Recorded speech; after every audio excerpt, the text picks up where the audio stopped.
పిత పుత్ర పవిత్రాత్మ నామమున ఆమేన్.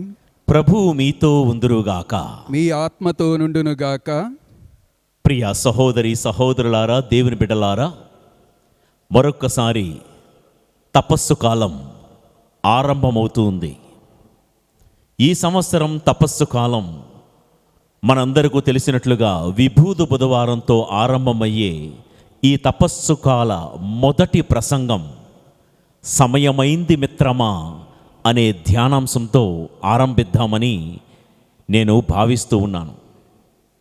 విభూది బుధవారంతో తపస్సు ఆరంభమైంది, యుద్ధం ప్రారంభమైంది. సమయమైంది మిత్రమా. దేనికి సమయం? అవును, పాపపు టెండుటాకులు రాలడానికి సమయమైంది మిత్రమా.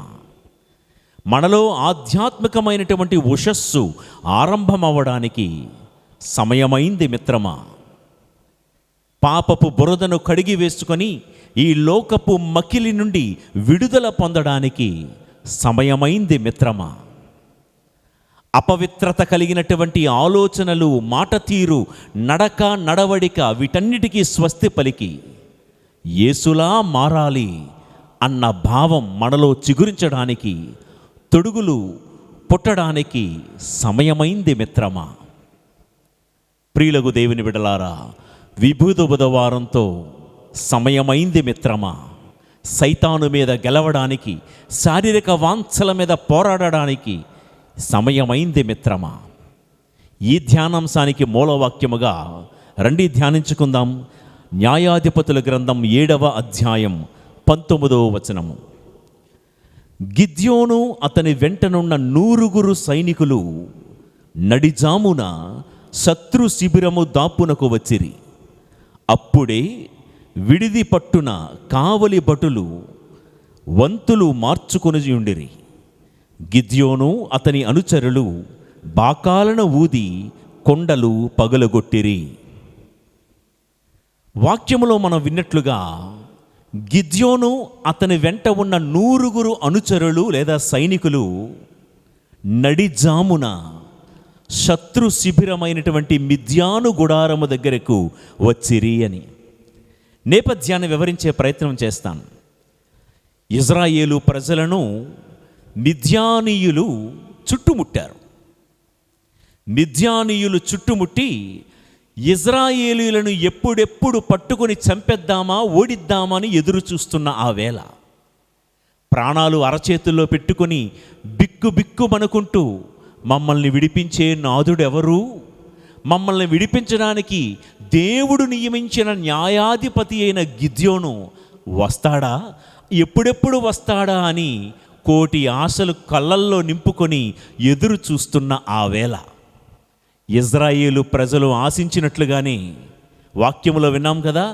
నడిజామున గిద్యోను తన సైన్య బలముతో ఆ 100 యొక్క అనుచరులతో శత్రు శిబిరమైనటువంటి మిద్యాను గుడారం మీదకు దండెత్తి వచ్చాడు అని. నడిజామున బోరలను చేతబట్టి శత్రు శిబిరమైన మిద్యానీయుల దగ్గరికి వచ్చాడు. రావడం మాత్రమే కాదు, మిద్యాను శిబిరం మీద దాడి చేశాడు. మిద్యానీయుల నుండి ఇజ్రాయేలు ప్రజలను విడిపించాడు, గెలిపించాడు న్యాయాధిపతి అయిన గిద్యోను. ఇది నేపథ్యం. ప్రియులకు దేవుని బిడ్డలారా, పాత నిబంధన గ్రంథము ప్రవచన గ్రంథము. పాత నిబంధన గ్రంథము ప్రవచన గ్రంథం అయితే నూతన నిబంధన గ్రంథము ఆ ప్రవచనాల నెరవేర్పు. పాత నిబంధన గ్రంథములో చెప్పబడిన చాలా ప్రవచనాలు నూతన నిబంధనలో నెరవేరాయి, ఇంకా నెరవేరబోతూ ఉన్నాయి. ప్రియులకు దేవుని బిడ్డలారా, గిద్యోను ఎలాగైతే బోరలను చేతబట్టి మిద్యానీయుల శత్రు శిబిరం మీదకు దాడి చేసి శత్రువుల బారి నుండి ఇజ్రాయేలు ప్రజలను ఎలా అయితే విడిపించాడో, సేమ్ టు సేమ్ పౌలు భక్తుడు తను రాసినటువంటి మొదటి లేఖ, కొరింథీయులకు రాసిన మొదటి లేఖ 15వ అధ్యాయము 51, 52 వచనాలు కూడా ఒకసారి చదువుకుందాం. ఈ నేపథ్యంలో, ఈ రహస్యమును వినుడు, అందరమును మరణింపము, కానీ చివరి బాక మ్రోగగానే రెప్పపాటులో మన యందు మార్పు సంభవించును. ఏలైనగా అది మ్రోగుటలో మృతులు అమరులై లేవనెత్తబడుదురు, మనమందరము మారిపోవుదము. Praise the lord. Praise the lord. ప్రియులకు దేవుని బిడలారా, పాత నిబంధన గ్రంథములో మిద్యానీయుల శత్రు శిబిరము మీదకు ఏ రీతిగా అయితే గిద్యోను అనే న్యాయాధిపతి దాడి చేసి ఇజ్రాయేలు ప్రజలను విడిపించాడో, ప్రభు యొక్క రెండవ రాకడలో ఆయన కూడా దేవదూతలు బోరలు ఊదుచుండగా మ్రోగుతున్నటువంటి బాకాధ్వనులతో ఆయన తప్పకుండా వస్తారు. మిద్యానీయుల శత్రు శిబిరం మీదకు దాడి చేసినట్లుగానే మనము ఏ సైతాను శిబిరములో ఎంతవరకు ఉన్నామో, ఇదిగో తపస్సు కాల ఆరంభంలోనే దేవుడిచ్చే శుభవార్త, దేవుడు అందించమంటున్న శుభవార్త, సమయమైంది మిత్రమా. నువ్వెంతవరకు ఏ శత్రు శిబిరములో ఉన్నావో, త్రాగుడనే శిబిరములో, జోదమనే శిబిరములో ఉన్నావా, వ్యభిచారం అనే శిబిరములోని ఉన్నావా, ఏదైనా శారీరక వాంఛలు బలహీనతలని శిబిరములో చిక్కుకొని పోయావా, కోపం, పగ, శత్రుత్వం, ద్వేషం, కామ, క్రోధ, మదమాశ్చర్యాలని శిబిరాలలో నీవు మునిగిపోయి బయటకు రాలేకపోతూ ఉన్నావా?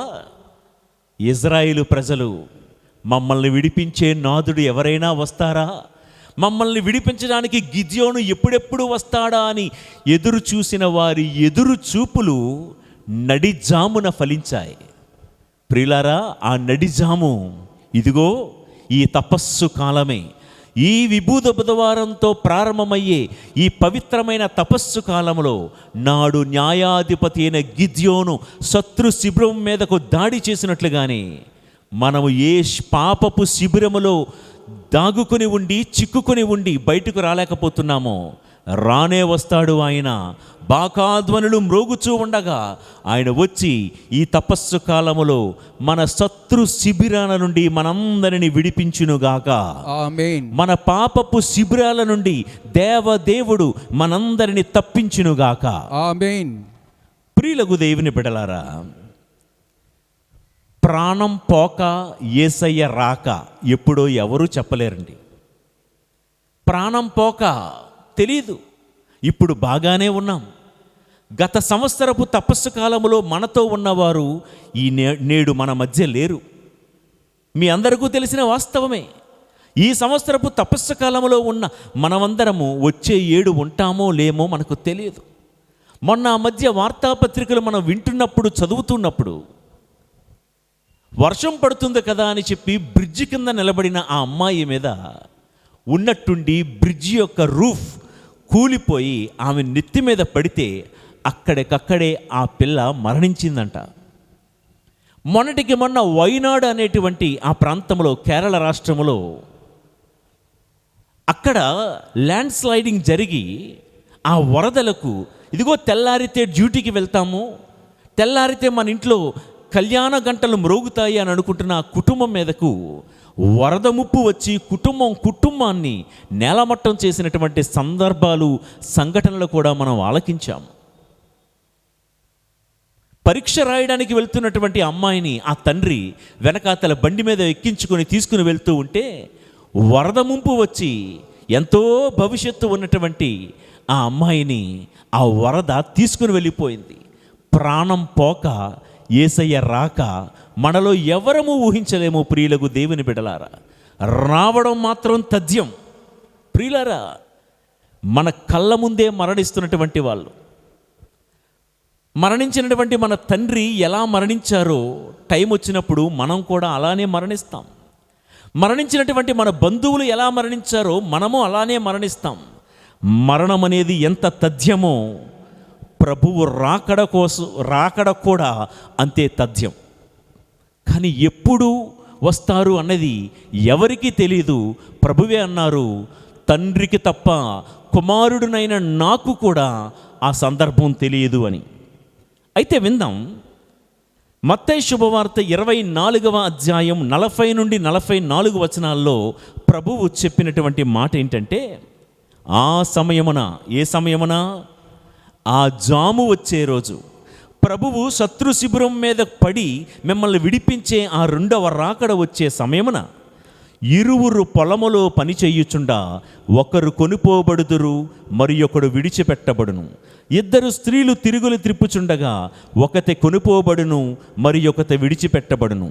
కనుక మీరు జాగరూకులై ఉండుడు. ఏలైనా మీ ప్రభువు ఏ దినమున వచ్చునో మీరు ఎరుగరు. దొంగ ఏ గడియలో వచ్చునో ఇంటి యజమానునికి తెలిసిన ఎడల అతడు మేల్కొనియుండి తన ఇంటికి కన్నము వెయ్యనియడు. కనుక మీరును సిద్ధముగా ఉండుడు. ఏలైనా మనుష్య కుమారుడు మీరు ఊహింపని గడియలో వచ్చును. మీరును సిద్ధముగా ఉండండి. ఎందుకంటే ఆయన ఎప్పుడు వస్తారో ఎవరికీ తెలియదు. రావడం మాత్రం ఖచ్చితం. ఆయన వచ్చినప్పుడంట ఒకే ఇంట్లో ఒకే గదిలో ఇద్దరు ఉంటే, ఒకే మంచం మీద ఇద్దరు పడుకుని ఉంటే ఒకరు ఎత్తబడతారు, ఒకరు విడిచిపెట్టబడతారు అని. అర్థమయ్యే భాషలో చెప్తా. ఒకే చర్చిలో ఇద్దరు కలిసి పాట పాడుతూ ఉన్నారు అనుకుందాం. ఇద్దరు కలిసి పాట పాడుతుంటే ఆ గాయక బృందంలో ఒక గాయకుడు ఎత్తబడతాడు, ఒక గాయకుడు ఇక్కడే ఈ లోకంలోనే విడిచిపెట్టబడతాడు. ఇద్దరు సేవకులు నాలాంటి వాళ్ళు కలిసి సేవ చేస్తున్నారు అనుకుందాం. ఒకే మేత్రాసనంలో ఒక సేవకుడు ప్రభువుతో పాటు ఎత్తబడతాడు పరలోకానికి, మరో సేవకుడు ఇక్కడ ఈ లోకములో నరకాగ్నిలోనే విడిచిపెట్టబడతాడు అని ఈ మాటలకు అర్థం. ప్రియులకు దేవుని బిడ్డలారా, నేను మీ అందరిని అడుగుతా, మీ ఆశ ఏంటి? మీ కోరికేంటి? ఆయన వచ్చేటప్పుడు నీవు ఎత్తబడే స్థితిలో ఉంటావో, విడిచిపెట్టబడే స్థితిలో ఉంటావో ఒక్కసారి యోచించు. ఆయన వచ్చేటప్పుడు పరలోకానికి ఆయనతో పాటు ఎత్తబడతావో, లేకపోతే అగ్ని ఆరదు, పురుగు చావదు అని అనిపించుకున్నటువంటి నిత్య నరకాగ్నిలోనే విడిచిపెట్టబడతావో. ప్రియులకు దేవుని బిడ్డలారా, ఎలా ఉంది మన జీవితం? గిద్యోను వస్తాడా అని ఎదురు చూసినటువంటి ఇజ్రాయేలు ప్రజల యొక్క నిరీక్షణ ఫలించింది. నిరీక్షణతో ప్రయాణించే శ్రీసభ అనే జూబిలీ సంవత్సరంలో మనం ఉన్నాం కదా. మన నిరీక్షణ కూడా ఏంటో తెలుసా? సమయమైంది మిత్రమా. గిద్యోను శత్రు శిబిరం మీదకు వచ్చినట్లుగా ఆయన నిన్ను నన్ను వెతుక్కుంటూ వచ్చే ఆ సమయమున నీ తీరు, నీ ప్రవర్తన, నీ చూపు, నీ మాట, నీ నడక, నీ నడవడిక ప్రభువుతో పాటు ఎత్తబడే విధంగా ఉందో, విడిచిపెట్టబడే విధంగా ఉందో ఒక్కసారి యోచించి ప్రార్థన చేసుకో. మన ప్రార్థన ఏంటో తెలుసా? ప్రభు, మీరు వచ్చినప్పుడు నా ఇంటిలో ఏ ఒక్కరూ విడిచిపెట్టబడకూడదయ్యా. మేమందరము కూడా నీతో పాటు ఎత్తబడే గుంపులో ఉండాలి, విడిచిపెట్టబడే గుంపులో మేము మిగిలిపోకూడదయ్యా అని ప్రతిరోజు కూడా మనం ప్రార్థన చేసుకోవాలి. ప్రియులకు దేవుని బిడ్డలారా, అయితే ఆయన ఎప్పుడు వస్తారు? ఇది ప్రశ్న. నేనైతే టైటిల్లో సమయమైంది మిత్రమా అన్నాను. అంటే మీరు నన్ను అడగచ్చు, అంటే ఫాదర్ మీకు తెలిసిపోయింది ఆల్రెడీ, సమయం అయిపోయింది ఆల్రెడీ అంటే నాకే కాదండి, ఈ లోకంలో ఉన్న పోపు గారితో సహా మా బోటి సేవకులు ఎవరికీ కూడా తెలియదు ఆ సమయం ఎప్పుడు. కానీ ప్రభువు మాటలు ఒకసారి విందాం. మార్కు శుభవార్త 13వ అధ్యాయము 35వ వచనము. యజమానుడు సంధ్యా సమయముననో, అర్ధరాత్రముననో, కోడి కూయ వేళనో, ప్రాతకాలముననో ఎప్పుడు వచ్చునో మీకు తెలియదు, కనుక మేలుకొని ఉండుడు. యజమానుడు ఎప్పుడు వస్తాడంట? 4 జాములండి. 4 కాలాల గురించి ప్రభు చెప్పిన మాట. ఆయన రావడం మాత్రం 100% గ్యారంటీ, ఖచ్చితంగా వస్తారు అన్నట్టు. ఆయన ఎందుకు వస్తారట? ఈ తపస్సు కాలంలో సమయమైంది మిత్రమా, ఆయన వచ్చే సమయమైంది. ఎందుకు? నువ్వు ఏ శత్రువు శిబిరములో ఉన్నావో, ఏ సైతాను యొక్క బంధనాల్లో ఉన్నావో, ఏ సమస్యలనే చెరలోని ఉన్నావో, వాటన్నిటి నుండి మనల్ని విడిపించడానికి ఆయన వస్తారు. ఎప్పుడు వస్తారో తెలుసా? యజమానుడు పొద్దు కృంగు వేళనో, అంటే సాయం సమయముననో, నెంబర్ 1. నెంబర్ 2, తర్వాత అర్ధరాత్రి వేళనో, నెంబర్ 3 కోడి కూయ వేళనో, నెంబర్ 4 ప్రాతకాలముననో, అంటే తెల్లవారుజామునో ఎప్పుడు వచ్చునో మీకు తెలియదు. కాబట్టి ఎప్పుడైనా రావచ్చు ఈ 4 కాలాల్లో. తస్మాత్ జాగ్రత్త, మేలుకొని ఉండండి, బీ విజిలెంట్, బీ అవేక్ అని ఈ మాటలకు అర్థం. యూదుల కాలమాన ప్రకారం ఒక రోజుకి 4 జాములండి. ఆ జాములే ప్రభు ఇక్కడ చెప్పారు. ఇప్పుడు మనం ఉదయం, మధ్యాహ్నం, సాయంకాలం, రాత్రి అంటున్నాం. మనకున్న కాలాలు కూడా చెప్పండి, ఇగో చలికాలం, వేసవికాలం, వర్షాకాలం, ఇట్లా కాలాలు. అలానే యూదుల కాలమానం ప్రకారం ఒక రోజుకి 4 జాములు, టైం జోన్ అంటాం కదా, ఒక రోజుకి 4 జాములు. ఏంటంటే అవి ఆ జాముల గురించే మనం ధ్యానించుకోబోతూ ఉన్నాము. సమయమైంది మిత్రమా, ఆయన ఏ సమయంలో వచ్చినా ఆయన చేత ఎత్తబడే గుంపులో ఉన్నావా, విడిచిపెట్టబడే గుంపులో ఉన్నావా? తపస్సు కాల ఆరంభం, ఎంతోమంది ఎన్నెన్నో ఆశలతో, ఎంతో భక్తితో స్లేవ మార్గాలు, జపమాలలు, దివ్యబలి పూజలు, పరిశుద్ధ వాక్కు పరిచర్య అందించబడే కోటాలు, దివ్య సప్రసాద ఆరాధనలు, 1-2 పాదయాత్రలు, ఉపవాసాలు, దీక్షలు ఎన్నో మనం చేస్తున్నాము. ఒక్క మాట, సమయమైంది మిత్రమా, ఈ భక్తి అంతా నిన్ను ప్రభుతో పాటు ఎత్తబడే గుంపులోనే ఉంచాలి తప్ప, ఎంత భక్తి చేసినా మాట జారో, కాలు జారో, నోరు జారో, ప్రవర్తనలో లోపంతోనో నువ్వు విడిచిపెట్టబడే గుంపులో మిగిలిపోకూడదని నా యొక్క చిన్న ప్రార్థన, నా ఈ ప్రయత్నం. ప్రియులారా, ఇక విందాం. ఈ 4 జాములు జ్ఞాపకం ఉన్నాయి కదండి? మరొకసారి ఏంటది? నెంబర్ 1, పొద్దు కృంగు వేళ, అంటే సాయం సమయము. ప్రియులారా, ఈ మొదటి జాము గురించి మాట్లాడుకుందాం. పొద్దు గ్రుంకు వేళ, సాయం సమయము. యూదుల కాలమానం ప్రకారం ఈ జాము 6 గంటల నుండి 9 గంటల వరకు, సాయంకాలం 6 గంటల నుండి 9 గంటల వరకు ఉన్న ఈ జాముని, ఈ సమయాన్ని పొద్దు కృంగు వేళ, సాయం సమయము అంటాం. ఈ జాములో ఎత్తబడేది ఎవరు, విడిచిపెట్టబడేది ఎవరు? జాగ్రత్తగా మీరు వినాలి. ఎందుకండి మాకు ఈ టైముల గురించి అంటారా? అక్కడే బైబిల్ మనకు చాలా పాఠాలు నేర్పిస్తుంది. ఈ ప్రొద్దు కృంగు వేళలో దావీదు గారి జీవితంలో ఏం జరిగిందో మనం ఒకసారి విందాం. సమూవేలు 2వ గ్రంథం 11వ అధ్యాయం 2వ వచనము. ఒకనాటి సాయంకాలము దావీదు నిద్ర మేల్కొని ప్రాసాదము మీదికి పోయి ఇటు అటు పచారు చేయుచు ప్రక్క ఇంట స్నానమాడు స్త్రీని ఒకతని చూచెను. ఆమె మిక్కిలి అందగత్తే. వింటున్నారా అండి? మొదటి జాము పొద్దు కృంగు వేళ. ఈ సాయం సమయమున దావీదు గారి జీవితంలో ఒక విషాదకరమైన సంఘటన జరిగిందండి. ఏంటి ఆ విచారకరమైన సంఘటన? పాపాన్ని చూశాడు, పాపాన్ని చేశాడు. ఈ సాయం సమయమున ప్రియులకు దేవుని బిడ్డలారా, అనుకుందాం, ఆ టైంకి దావీదు మహారాజు గారి వయసు రమారమి 50 సంవత్సరాలని అనుకుందాం. 50 సంవత్సరాల వయసున్న దావీదు భక్తి జీవితం, 50 సంవత్సరాల పాటు తన భక్తి జీవితాన్ని కంటికి రెప్పలా కాపాడుకున్నాడు ఈ దావీదు మహారాజు. అంతలా కాపాడుకున్న తన భక్తి జీవితం, తన ఆధ్యాత్మిక జీవితాన్ని రెప్పపాటులో అస్తమించే స్థితిలోనికి తీసుకుపోయాడు. ప్రొద్దు కృంగే స్థితిలోనికి తీసుకుని పోయాడు. 50 సంవత్సరాలు కాపాడుకున్న తన భక్తి జీవితాన్ని పోగొట్టుకునే పరిస్థితులకు వెళ్ళిపోయాడు ఈ సాయం సమయమున దావీదు మహారాజు. ప్రియులకు దేవుని బిడ్డలారా, దావీదు మహారాజు ఏమీ మనలాంటి సామాన్యమైన భక్తుడు కాదండి, అసామాన్యమైన భక్తుడు.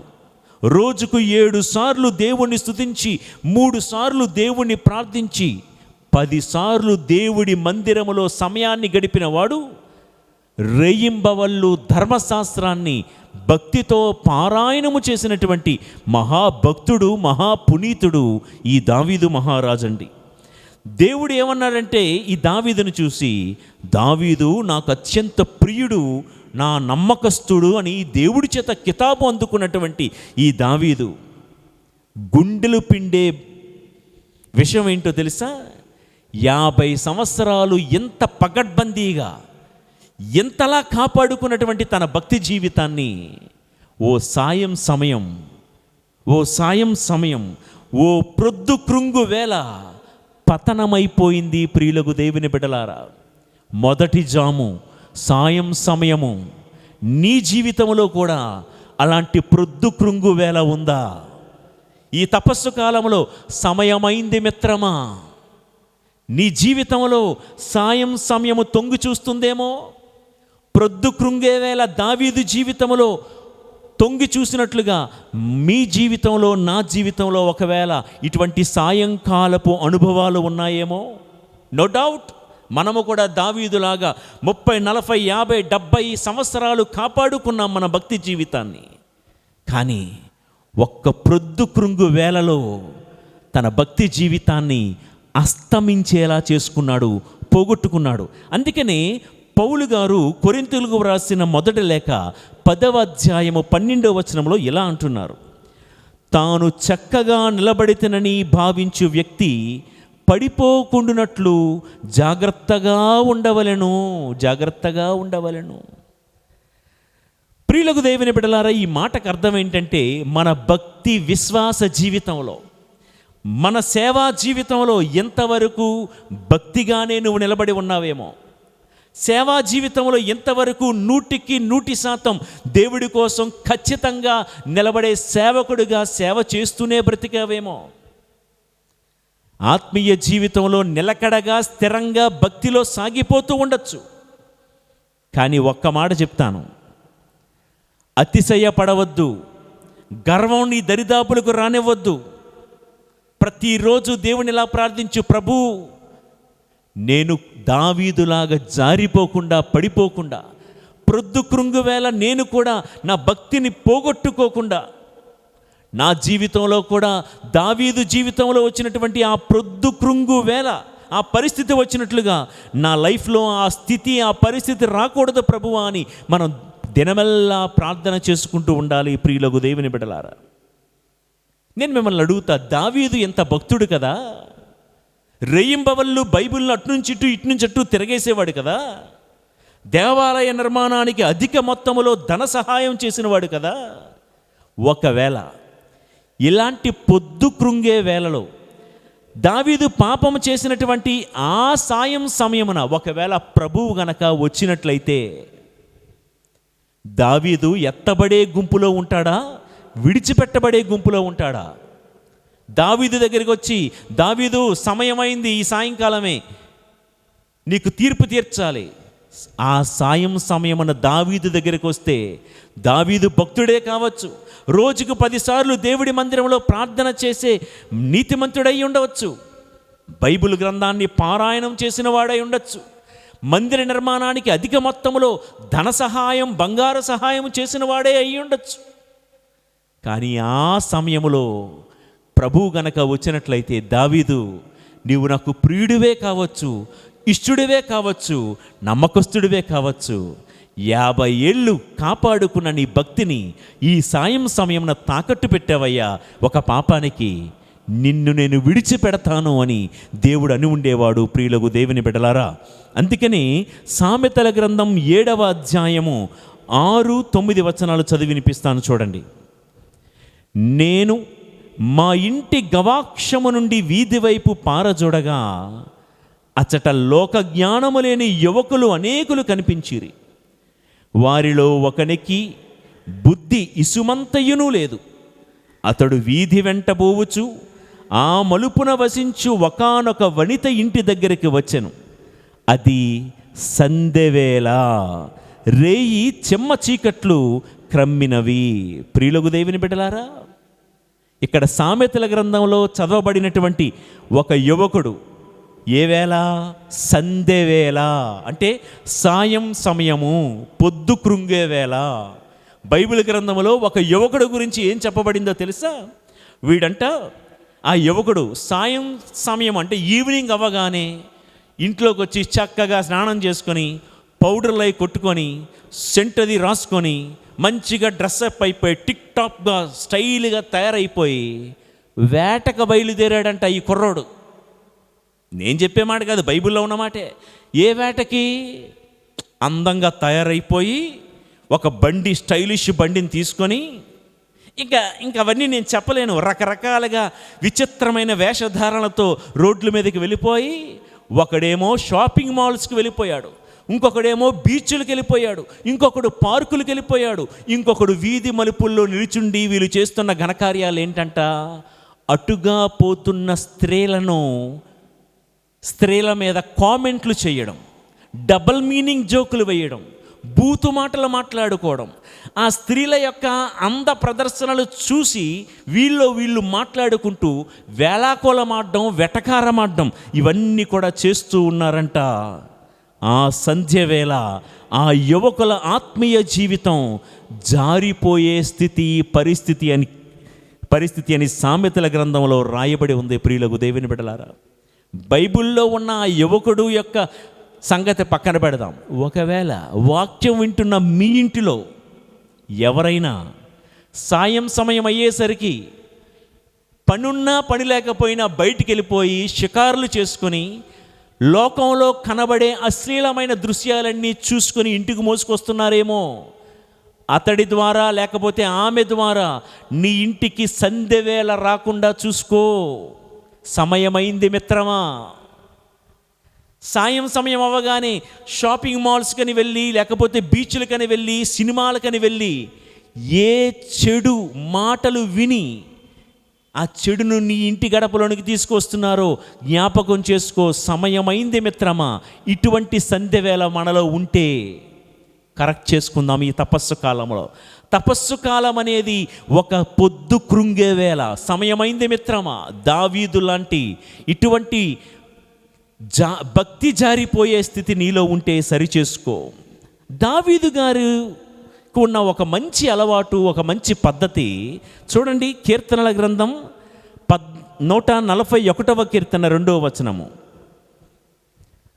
దావీదు అంటాడు, దేవా నా ప్రార్థన సాంబ్రాణి పొగవలెను, పైకెత్తిన నా చేతులు సాయంకాలపు బలివలెను, నీ సన్నిధిని చేరునుగాక అంటున్నాడు.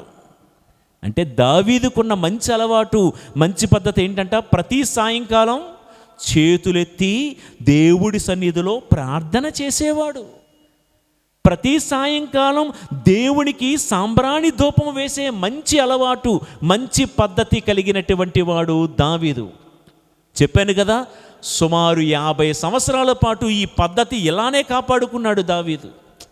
ఇంతలో ఏమైందో ఏమో, ఆ సాయంత్రం, ఆ పొద్దు కృంగే వేళ, రోజు సాయంత్రం చేతులెత్తి ప్రార్థన చేసిన ఈ దావీదు, రోజు సాయంత్రం దేవుడికి సాంబ్రాణి ధూపం వేసే ఈ దావీదు, ఆ సమయమున ఎందుకో తన పద్ధతి మార్చుకున్నాడు, తన అలవాటు మార్చుకున్నాడు.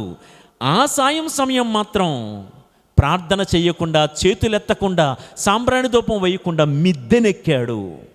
దావీదు, ఎందుకయ్యా ఆ సమయాన పద్ధతి మార్చుకున్నావు? నీకంటూ పుట్టినప్పటి నుంచి ఒక పద్ధతికి అలవాటు పడ్డావు కదా, ఒక డిసిప్లిన్కి, ఒక క్రమానికి అలవాటు పడ్డావు కదా. సాయంకాలం అయితే దేవుడి మందిరానికి వెళ్ళి ప్రార్థన చేయడమే కదా చిన్నప్పటి నుంచి నీకున్న అలవాటు, నీకున్న పద్ధతి. ఏమయ్యా ఆ సమయమున నీకేమైంది? పద్ధతి ఎందుకు మార్చుకున్నావు? ప్రియులారా, పద్ధతి మారితే నీ జీవితం పడిపోయే స్థితిలో ఉంటుంది. జాగ్రత్త. దావీదు తనకున్న మంచి అలవాటును మార్చుకున్నాడు, తనకున్న మంచి పద్ధతిని మార్చుకున్నాడు.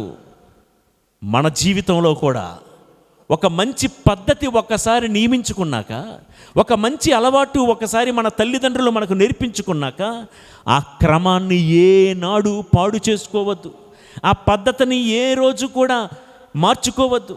ఉదాహరణకి కొంతమందికి ఉదయాన్నే 5 గంటలకు లేచి ప్రార్థన చేసే అలవాటు ఉంటుంది. ప్రాణం పోయినా మార్చుకోవద్దు. ఇంకొంతమందికి ప్రతిరోజు సాయంకాలం కుటుంబ ప్రార్థన, జపమాల ప్రార్థన చేసే అలవాటు ఉంటుంది. ఎన్ని కార్యక్రమాలు ఉన్నప్పటికీ కూడా వాయిదా వేయి, ప్రేయర్ని మాత్రం పోస్ట్ పోన్ చేయొద్దు, పద్ధతి మార్చుకోవద్దు. మరికొంతమందికి రోజు ఉదయాన్నే బైబిల్ గ్రంథాన్ని కనీసం 2-3 అధ్యాయాలు చదివే అలవాటు ఉంది. ఏ కారణమైనా, పరీక్షలే రానే, వ్యాపారాలే రానే, ఇంకా ఇతరత్ర కార్యక్రమాలు ఏ ఉన్నా పద్ధతిని, అలవాటును నువ్వు మార్చుకోవద్దు. ఒక్క మాట చెప్తాను, గుండెలు పిండే మాట. క్రమం తప్పితే క్రమంగా అక్రమంలోకి వెళ్ళిపోతాం మనం.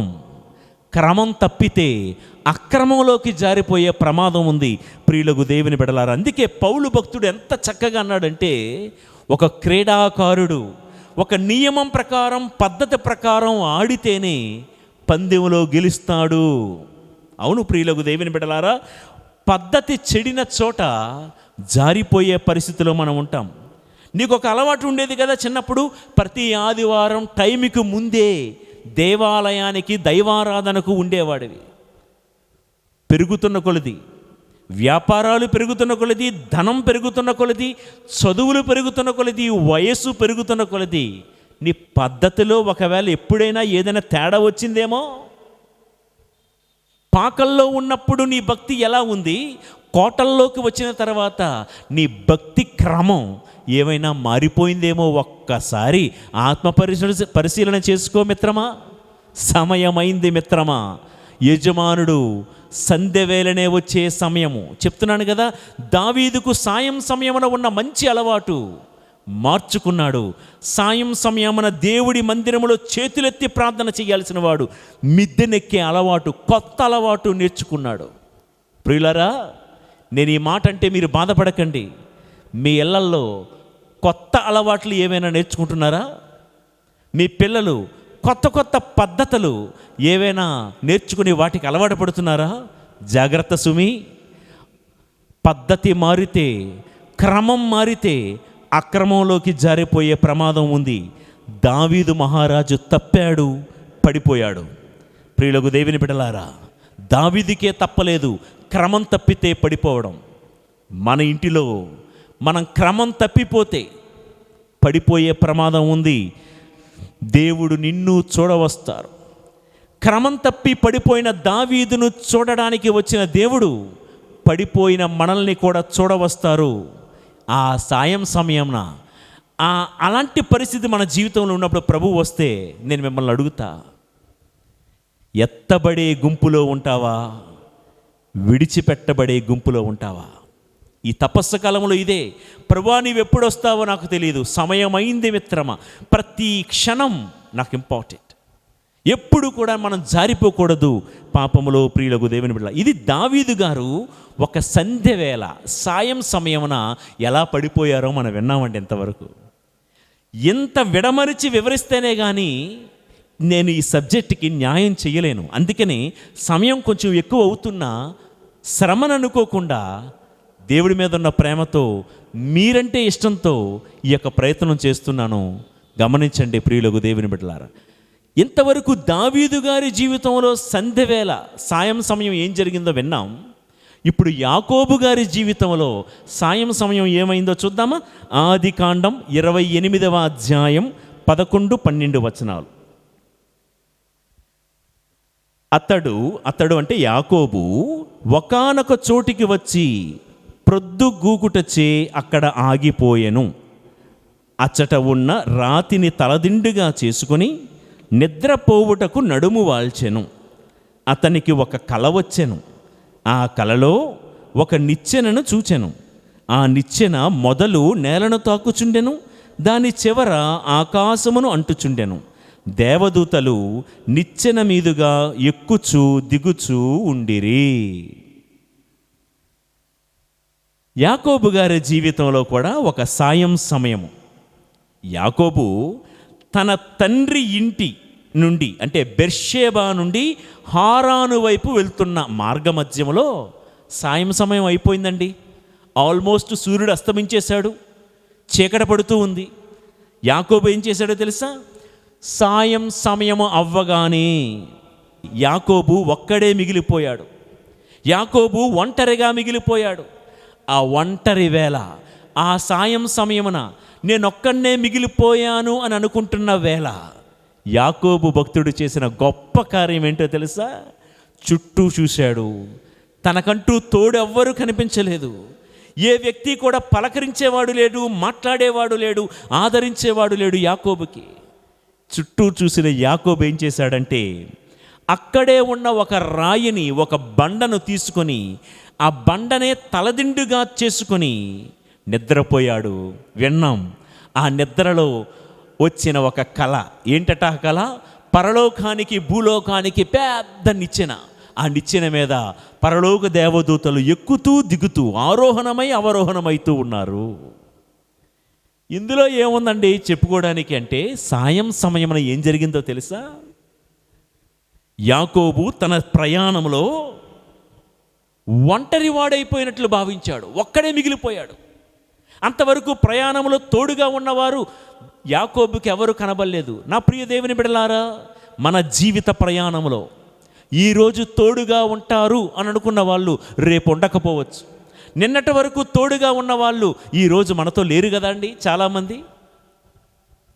జీవిత ప్రయాణంలో నీ తోడు ఎవరున్నా లేకపోయినా మనం ఆరాధించే దేవుడు ఎప్పుడు కూడా మనకు తోడుగా ఉండి మనకు సేద తీర్చే దేవుడై ఉన్నాడు. Praise the lord. Praise the lord. నా ప్రియ సహోదరి సహోదరులారా, చూద్దాం. ప్రొద్దుకృంగు వేళ యాకోబు ఏం చేశాడంటే, ఆ రాయిని తీసుకొని ఆ రాయితోనే రాత్రంతా స్నేహం చేశాడు, రాత్రంతా సహవాసం చేశాడు. ఆ రాయి మీదే తన తలను వాల్చాడు. ఆ రాయినే హత్తుకొని కౌగిలించుకొని పడుకున్నాడు. విన్నారా? ఆ రాత్రి సమయమంతా, ఆ సాయం సమయమంతా ఆ రాతితోనే, ఆ రాయితోనే గడిపాడు యాకోబు. ఇంతకీ ఎవరా రాయి? వినండి. పేతురు గారు వ్రాసినటువంటి మొదటి లేఖ 2వ అధ్యాయము 4వ వచనములో, నిరుపయోగము అయినదిగా మనుజులచే తిరస్కరింపబడి అమూల్యమైనదిగా దేవునిచే ఎన్నుకొనబడిన సజీవ శిలయగు ప్రభువును సమీపింతము. ఎవరండి ఆ బండ? ఎవరండి ఆ రాయి? ఎవరండి ఆ సజీవ శిల? మనం ఆరాధిస్తున్నటువంటి దేవదేవుడైనటువంటి యేసుక్రీస్తు. ప్రియులకు దేవుని బిడ్డలారా, సాయం సమయమున దేవుడు యాకోబులో ఏం చూశాడో తెలుసా? బండనైన నన్ను ఈ బిడ్డ కౌగిలించుకొని పడుకున్నాడు. సజీవశిలనైనటువంటి నా మీద తన తలను ఆంచాడు. అంటే తన ఆలోచనలన్నీ నాతో పంచుకున్నాడు. దేవుడు ఏం చూశాడో తెలుసా? యాకోబులో రాయి అయిన నాతోనే ఈ సాయం సమయము, ఈ రాత్రంతా నాతోనే స్నేహం చేశాడు యాకోబు, నాతోనే సహవాసం చేశాడు. రాత్రి ఈ సమయమంతా రాయినైన నాతోనే గడిపాడని యాకోబులో ఈ భక్తిని చూసిన దేవుడు ఏం చేశారో తెలుసా? భూలోకంలో ఎన్ని వంశాలు ఉన్నాయో అన్ని వంశాల కంటే గొప్పదైన వంశంగా యాకోబుని దీవించి ఏమంటాడో తెలుసా? అయ్యా, నువ్వే దేవుడు అయ్యా అంటే, నేను అబ్రహాము దేవుడను, ఇస్సాకు దేవుడను, యాకోబు దేవుడను అని తన అడ్రస్ యాకోబు దేవుడను అని దేవుడే స్వయంగా చెప్పుకున్నట్లుగా మనం బైబిల్ గ్రంథంలో చూస్తున్నాము. ప్రియులకు దేవుని బిడ్డలారా, సాయం సమయమున పాపము చేసిన దావీదు దగ్గరికి వచ్చాడు దేవుడు. తనతోనే స్నేహం చేస్తున్న యాకోబు దగ్గరికి దేవుడు వచ్చాడు. బేర్షెబాలో ఆ తలదిండు అయినటువంటి రాయితో తనతోనే స్నేహం చేసి తనతోనే సహవాసం చేసినటువంటి యాకోబును దేవుడు చూశాడు. అదే సాయం సమయమున పరస్త్రీ అయినటువంటి బెత్షెబాతో సహవాసం చేయడం కూడా, దావీదు బెత్షెబాతో సహవాసం చేయడం దేవుడు చూశాడు. నేను మిమ్మల్ని అడుగుతా ఒక మాట. బండ అయిన దేవుడితో స్నేహం చేసిన యాకోబును చూసి దేవుడు సంతోషించారా? బెత్షెబాతో సహవాసం చేస్తున్న దావీదును చూసి దేవుడు సంతోషించుంటారా? ప్రియ దేవుని బిడ్డలారా, సమయమైంది మిత్రమా. ఈ సాయం సమయమున, ఈ తపస్సు కాల ఆరంభమైన ఈ విభూద బుధవారమైన ఈ రోజున దేవుడు నిన్ను వెతుక్కుంటూ వస్తాడు. దావీదును వెతుక్కుంటూ వెళ్ళాడు, యాకోబును వెతుక్కుంటూ వెళ్ళాడు. నీవు నేను దేవుడికి దూరం కాదు మిత్రమా. ఆయన నిన్ను చూడవచ్చినప్పుడు దావీదులాగా బెత్షెబా అయినటువంటి పాపముతో నీవు సహవాసం చేస్తూ ఇంకా బ్రతుకుతూ ఉంటే, ఈ విభూద బుధవారము రోజున దావీదును చూసి ఏడ్చుకుంటూ వెళ్ళిపోయినట్లుగా నిన్ను కూడా చూసి ఏడ్చుకుంటూ దేవుడు వెళ్ళిపోయే ప్రమాదం ఉంది. దేవుణ్ణి ఇంకా ఏడిపిస్తావా? 2025 సంవత్సరాల క్రితం ఆయన కంఠ శోష,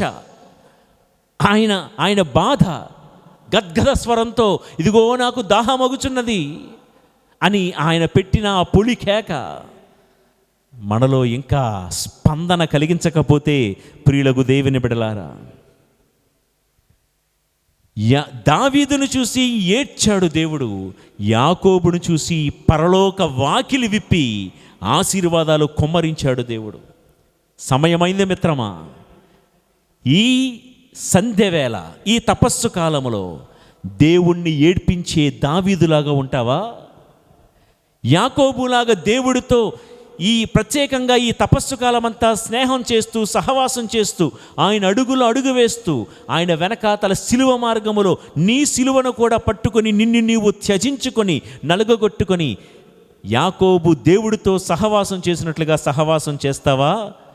నీ కోసం ఈ తపస్సు కాలములో దేవదేవుడు పరలోక వాకిలి విప్పునుగాక. ఆమేన్. పరలోక వాకిలి విప్పి నిన్ను నీ కుటుంబాన్ని బహుగా దీవించునుగాక. ఆమేన్. దావీదు జీవితం, అదేవిధంగా యాకోబు జీవితంలో సంధ్యవేళ అంటే సాయం సమయమున ఏం జరిగిందో మనం చూస్తూ ఉన్నాం. యోబు గ్రంథం 7వ అధ్యాయము 17 నుండి 19 వచనాలు చదువుతున్నాను, విందాం.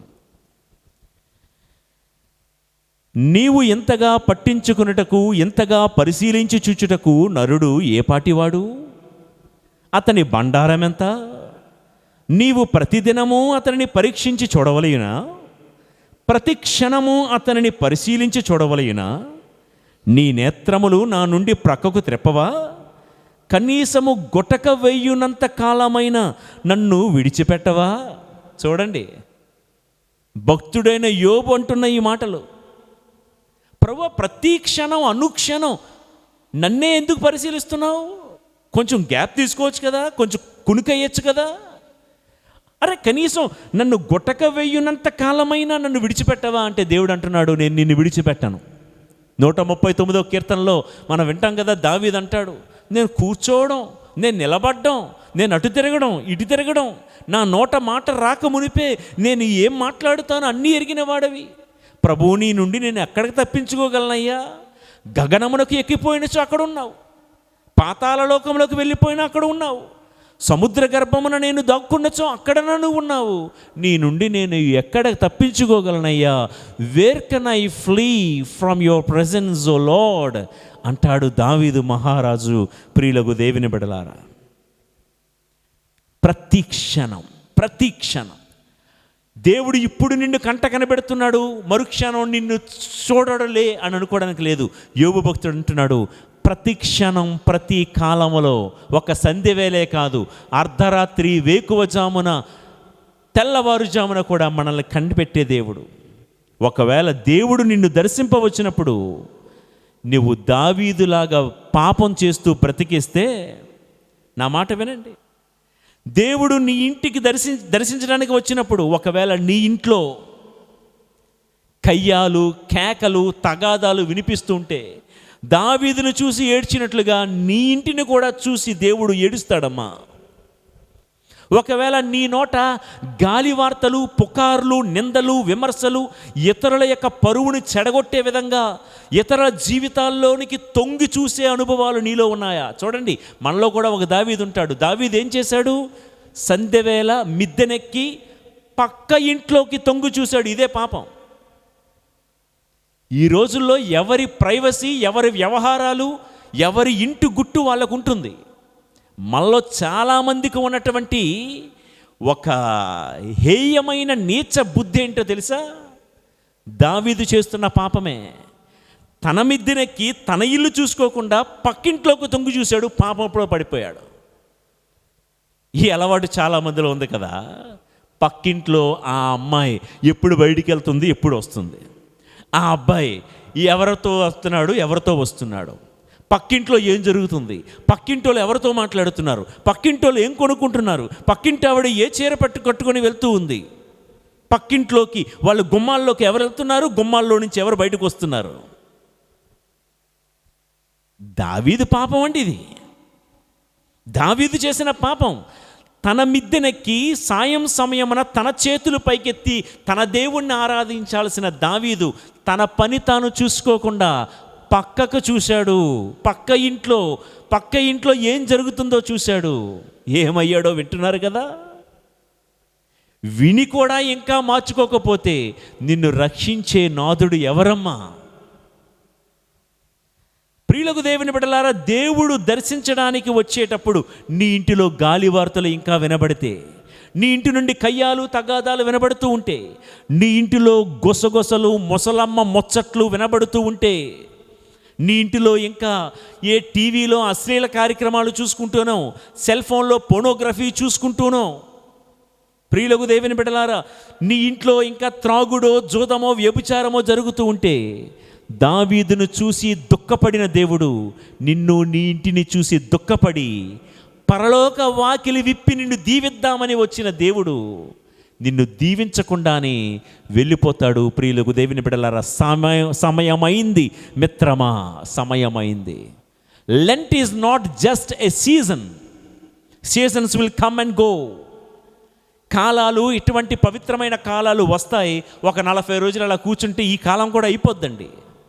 సమయమైంది మిత్రమా. దేనికి? విభూదిని నొసటన పెట్టుకోవడానికి పోటీ పడ్డం కాదండి.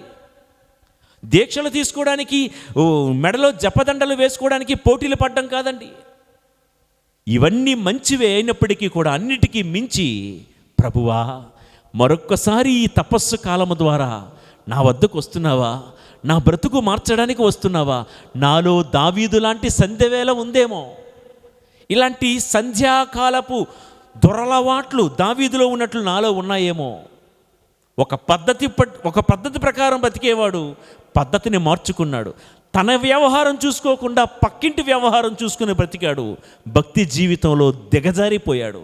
అట్లా కాకుండా యాకోబులాగా జీవించే కృప దయచేయమని దేవుణ్ణి అడుగుదాం. ప్రియులకు దేవుని బిడ్డలారా, అది 2014వ సంవత్సరము. నేను ఒక విచారణలో పనిచేస్తున్నాను. అప్పుడే విశాఖపట్నంలో హుద్హుద్ అనే తుఫాను బీభత్సం చెలరేగింది. మీలో చాలామందికి తెలుసు. అయితే ఆ సమయంలో చాలా కుటుంబాలు చితికిపోయాయి, నలిగిపోయాయి. ఆ గాలి వాన సృష్టించిన బీభత్సానికి చాలామంది ఇళ్ళు నేలమట్టం అయిపోయాయి. తినడానికి తిండి కూడా లేని పరిస్థితిలోకి వెళ్ళిపోతే, చర్చు పెద్దలు, సంఘ పెద్దలు కొంతమంది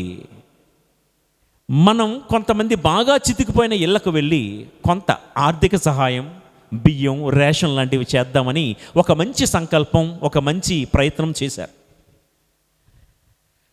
గుడికి తరచుగా వచ్చే ఒక కుటుంబానికి వెళ్ళి ఆర్థిక సహాయం చేద్దామని సంఘ పెద్దలందరూ కూడా ఒక 10,000 రూపాయలు, వారితో పాటు కొంచెం బియ్యం, తినడానికి కావలసిన సరుకులన్నీ కూడా తీసుకుని వెళ్తున్నారు. ఎందుకంటే ఆ కుటుంబం గుడికి వచ్చిన ప్రతిసారి మా చెవులకు వినిపించే ఆ కరుణ గాథ,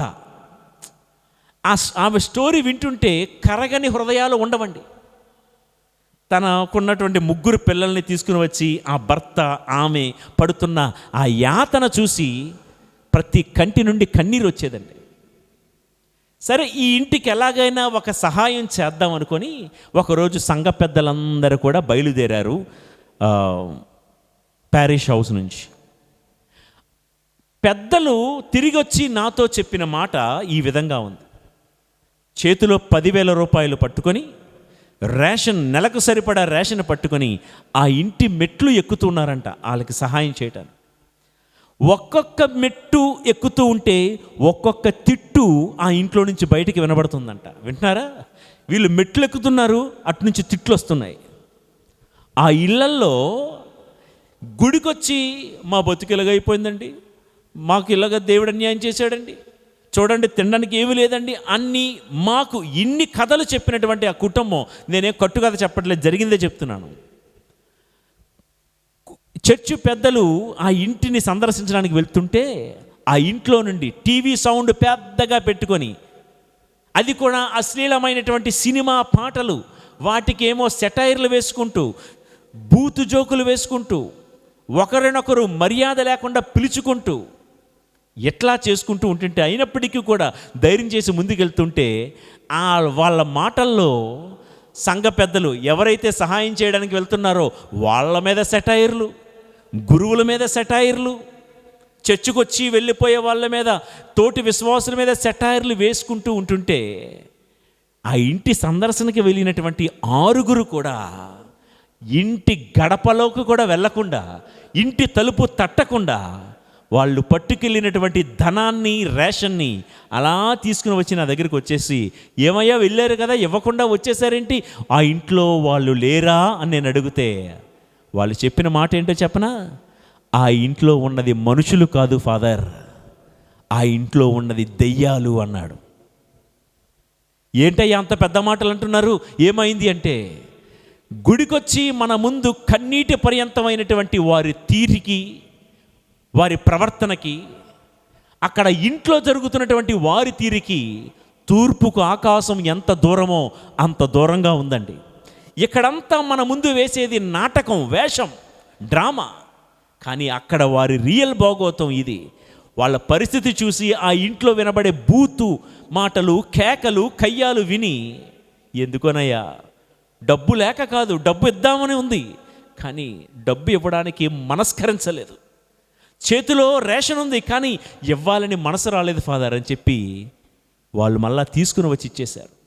నేను మీతో ఒక మాట అంట, మామూలు మనలాంటి వాళ్ళకే ఆ ఇంటిలో వినబడే కయ్యాలు, తగాదాలు, బూతు మాటలు, వాళ్ళ ప్రవర్తన నచ్చకపోతే నీతిమంతుడు, మహాపరిశుద్ధుడని పిలువబడే ఆ దేవుడు మనలాంటి వాళ్ళు గృహాలు సందర్శించడానికి వచ్చేటప్పుడు మన ఇళ్లల్లో కూడా ఇవే టీవీ పురాణాలు, ఇవే తగాదాలు, ఇవే కయ్యాలు, ఇదే భాగోతం మన ఇంటి వాతావరణం కూడా అయితే ఎన్నో శ్రేష్టమైన మేలులు మనకిద్దామని వచ్చినటువంటి ఆ దేవుడు ఖాళీ చేతులతో ఆ దేవుడు ఎలా వచ్చాడో అలానే వెళ్ళిపోతాడేమో.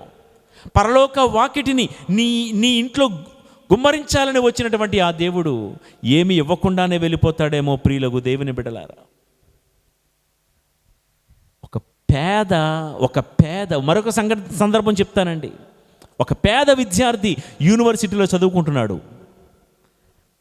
పల్లెటూరు నుంచి వచ్చినటువంటి తండ్రి, ఎలాగూ సిటీకి వచ్చాను కదా, అటుగా వెళ్ళి పిల్లోడు ఎలాగున్నాడో దూరంగా నుండి చూసి వెళ్ళిపోదాం అని వచ్చాడు. దూరంగా చూస్తూ ఉంటే పిల్లలందరూ ఆడుకుంటున్నారు, ఇంకొంతమంది దొంగతనంగా సెల్ ఫోన్లో ఏదో ఆటలు ఆడుకుంటున్నారు.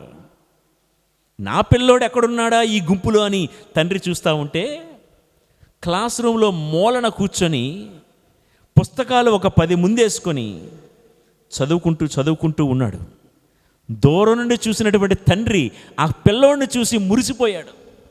నా పిల్లోడు నా డబ్బును వృధా చేయటం లేదు, నా బిడ్డ నా కష్టార్జితాన్ని, నా త్యాగాన్ని వృధా చేయటం లేదని మురిసిపోతూ ఉండగా ఈలోగా ఒక కుర్రోడు వచ్చాడు. ఏంట్రా నీకు పని పాట లేకుండా, మేము చూడు ఎంత బాగా ఆడుకుంటున్నామో, రారా ఇంచేపు చదువు అంటావంటరా అంటే ఆ పిల్లోడు చెప్పే మాట తండ్రి విన్నాడు. ఏంటో తెలుసా, రే మీ జీవిత పరిస్థితి వేరు, నా జీవిత పరిస్థితి వేరు. ఈ పుస్తకాల్లో ఉన్న ప్రతి పేపర్లో నా తండ్రి నెత్తురు ఉందిరా. మీ జీవితాలు మీరు చదవచ్చు, చదవకపోవచ్చు, మీరు పాస్ అయినా ఫెయిల్ అయినా మీ జీవితాలు మారకపోవచ్చు. నేను పాస్ అవ్వాలి, నేను మంచి భవిష్యత్తులో నిలబడాలి, శిఖరాగ్రాన నిలబడాలి, గంజినీళ్ళు కూడా తాగడానికి అష్ట కష్టాలు పడుతున్న నా తండ్రిని నా భుజాల మీదకి ఎక్కించుకోవాలి. ఈ కసి, ఈ పట్టుదలతో నేను చదువుతున్నాను. మీ లైఫ్ వేరు, నా లైఫ్ వేరు అని చెప్తూ ఉంటే కనీసం బిడ్డ దగ్గరికి రాకూడదు, దూరంగా ఉండి చూసి వెళ్ళిపోదాం అనుకున్నాడు తండ్రి. అమాంతంగా పరుగున వెళ్ళి బిడ్డను కౌగిలించుకొని కళ్ళమ్మ నీళ్లు పెట్టుకొని అంటున్నాడంట, బిడ్డ చాలరా, ఇది ఈ జీవితానికి, ఈ తండ్రికి ఇది చాలరా బాబు, నువ్వెంత చదువుకుంటావో చదువుకో, నా స్తోమతకు మించి నువ్వెంత చదువుతావో అంతగా నేను నిన్ను చదివిస్తానని ఆ పిల్లవాడిని ఆ తండ్రి చదివినంతసేపు కూడా చదివించాడంట. అతిశయోక్తి అని మీరు అనుకోకపోతే ఇప్పటికీ ఆ బిడ్డ ఒక సాఫ్ట్వేర్ కంపెనీలో నెలకు 1,25,000 రూపాయల జీతంతో తండ్రిని ఒక భుజం మీద, తల్లిని మరో భుజం మీద ఎత్తుకొని ఊరంతటికి గర్వంగా నిలిచాడు, స్ఫూర్తిగా నిలిచాడు. Praise the lord. Praise the lord. ప్రియులకు దేవుని బిడ్డలారా, నేను ఎందుకు ఈ మాటలు చెప్తున్నానంటే, హాస్టల్లో ఉన్న తన బిడ్డ ఎలా ఉన్నాడో చూడ్డానికి వచ్చిన తండ్రిలాగా ప్రతి దినం నేను సృష్టించిన నా బిడ్డ, నేను ఏర్పాటు చేసిన ఈ కుటుంబం ఎలా ఉందో, నా బిడ్డలు ఎలా బ్రతుకుతున్నారో, ఈ సంఘంలో ఈ సంఘస్థులు విశ్వాసులు వారి తీరుతెన్నులు ఎలా ఉన్నాయో, నేను ఇచ్చినటువంటి శ్రేష్టమైన దీవెనలు సరిగ్గా వాడుకుంటున్నారో లేదో అని ప్రభువు ఆ పిల్లోన్ని చూడ్డానికి తండ్రి వచ్చినట్లుగా మన దగ్గరికి కూడా వస్తారు. నీ స్థితి దావీదు స్థితితో, యాకోబు స్థితితో ఒక్కసారి ఆలోచించమని కోరుతున్నాను.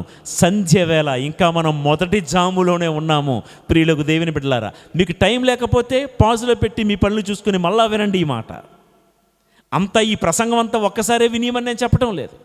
మీకు ఎప్పుడు టైం దొరికితే మళ్ళా వింటూ ఉండండి. మన పరిస్థితి, దేవుడు ప్రతిరోజు మన దగ్గరికి వస్తాడు. సమయమైంది మిత్రమా, ఇంకా నీ స్థితి దావీదు లాంటి పరిస్థితి అయితే ఈ తపస్సు కాలంలోనే ఎందుకు మార్చుకోకూడదు? ఒకవేళ యాకోబుని స్థితి చూసి రాత్రంతా రాయితోనే స్నేహం, ఆ రాయితోనే సహవాసం, ఆ రాయినే కౌగిలించుకొని బ్రతికాడే, తన చుట్టూ ఒంటరివాడిని అయిపోయాను, నాకు ఎవరు దిక్కు మొక్కు లేరని బాధపడలేదే. దిక్కు లేకపోయినా ఆ రాయిని తన తలదిండుగా చేసుకుని బ్రతికిన యాకోబులాగా నీవు నేను ఎందుకు బ్రతకూడదు? కాబట్టి ఒక్కసారి ఆలోచిద్దాం. ఈ సందర్భంలో ఆయన వస్తే ఈ తపస్సు కాలంలోనే ఆయనతో పాటు ఎత్తబడే గుంపు, విడిచిపెట్టబడే గుంపు, దేవుడు మంచి ఆలోచన శక్తిని మనందరకు దయచేయుదురుగాక. ఆమేన్. 4 జాముల గురించి చెప్తూ మొదటి జాములోనే ఉన్నాం. ఏంటంటే ఆ మొదటి జాము ప్రొద్దు కృంగు వేళ, సంధ్య వేళ, సాయం సమయము. దావీదు గురించి మాట్లాడాం, యాకోబు గారి గురించి మాట్లాడాం. ఇక రెండో వేళ, రెండో టైం, రెండో జాము, దాన్నే అర్ధరాత్రి జాము అంటాం. ఈ సమయము సంధ్య వేళ ఎప్పటి నుంచి? సాయంకాలం 6 నుంచి 9 గంటల వరకు. అర్ధరాత్రి జాము ఎప్పుడు? రాత్రి 9 నుండి అర్ధరాత్రి 12 గంటల వరకు. ఈ టైంని అర్ధరాత్రి జాము అంటాం. ఒకప్పుడండి రాత్రి 9 గంటలకి ఎవరైనా మన ఇంటికి వచ్చారనుకోండి, ఏంట్రా ఎంత రాత్రి వేళ వచ్చావు అనేవాళ్ళు. ఇప్పుడు రాత్రి అయినా పగలైనా పెద్ద తేడా అనమట్లేదు. అది సిటీస్లోనైనా పల్లెటూరులోనైనా. ఈ అర్ధరాత్రి వేళ జరిగిన 2 సంఘటనలు, 2 సందర్భాలు నేను మీతో పంచుకుంటా. ఒకటి, ఈ అర్ధరాత్రి ఐగుప్తీయుల జీవితంలో ఏం జరిగింది, ఈ అర్ధరాత్రి ఇజ్రాయేలీయుల జీవితంలో ఏం జరిగిందో మనం చూద్దాం. ముందుగా ఐగుప్తీయులు. నిర్గమకాండం 12వ అధ్యాయము 29వ వచనాన్ని చదువుకుందాం. అర్ధరాత్రి యావే దేవుడు ఐగుప్తు దేశమునందలి తొలుచూలు బిడ్డలనెల్లా చంపెను. సింహాసనమునకు వారసుడైన ఫరోరాజు ప్రథమ సంతానము మొదలుకొని చెరసాల చీకటి గదిలో మ్రగ్గుచున్న వాని మొదటి బిడ్డ వరకును ఐగుప్తు దేశమునందలి తొలుచూలు పిల్లలందరినీ ఆయన చంపెను. పశువుల తొలి పిల్లలనంతటినీ నాశనము చేసెను. ఐగుప్తుల దేశములో అర్ధరాత్రి ఏం జరిగింది మీకు తెలుసు కదండి. ఇజ్రాయేలు ప్రజలు ఐగుప్తీయుల బానిస బ్రతుకుల్లో సుమారు 430 సంవత్సరాలు ఉన్నారు. వారు పెట్టుకున్నటువంటి ప్రార్థన, వారు పెట్టిన మొర దేవుడు విని మోషే నాయకత్వంలో వారిని విడిపించాలనుకున్నాడు. మోషే ద్వారా దేవుడు పరిపరి విధాలుగా ఐగుప్తు రాజు అయినటువంటి ఫరోకి చెప్పాడు, ఇది దేవుడు ఆజ్ఞరా బాబు, వారిని విడిపించు అని. వినలే. అప్పటికే 9 అరిష్టాలు, పాండమిక్స్ అంటామే, 9 అరిష్టాలను ఐగుప్తు దేశానికి పంపించాడు. ఈ అరిష్టాలు చూసైనా మారారా? మారినట్టే కనిపించారు కానీ మారలే. మనం మాత్రం మారేమా అండి? కరోనా లాంటి అరిష్టాన్ని చూసాం, మారేమా? అలానే ఐగుప్తు దేశీయులు కూడా మారలేదండి.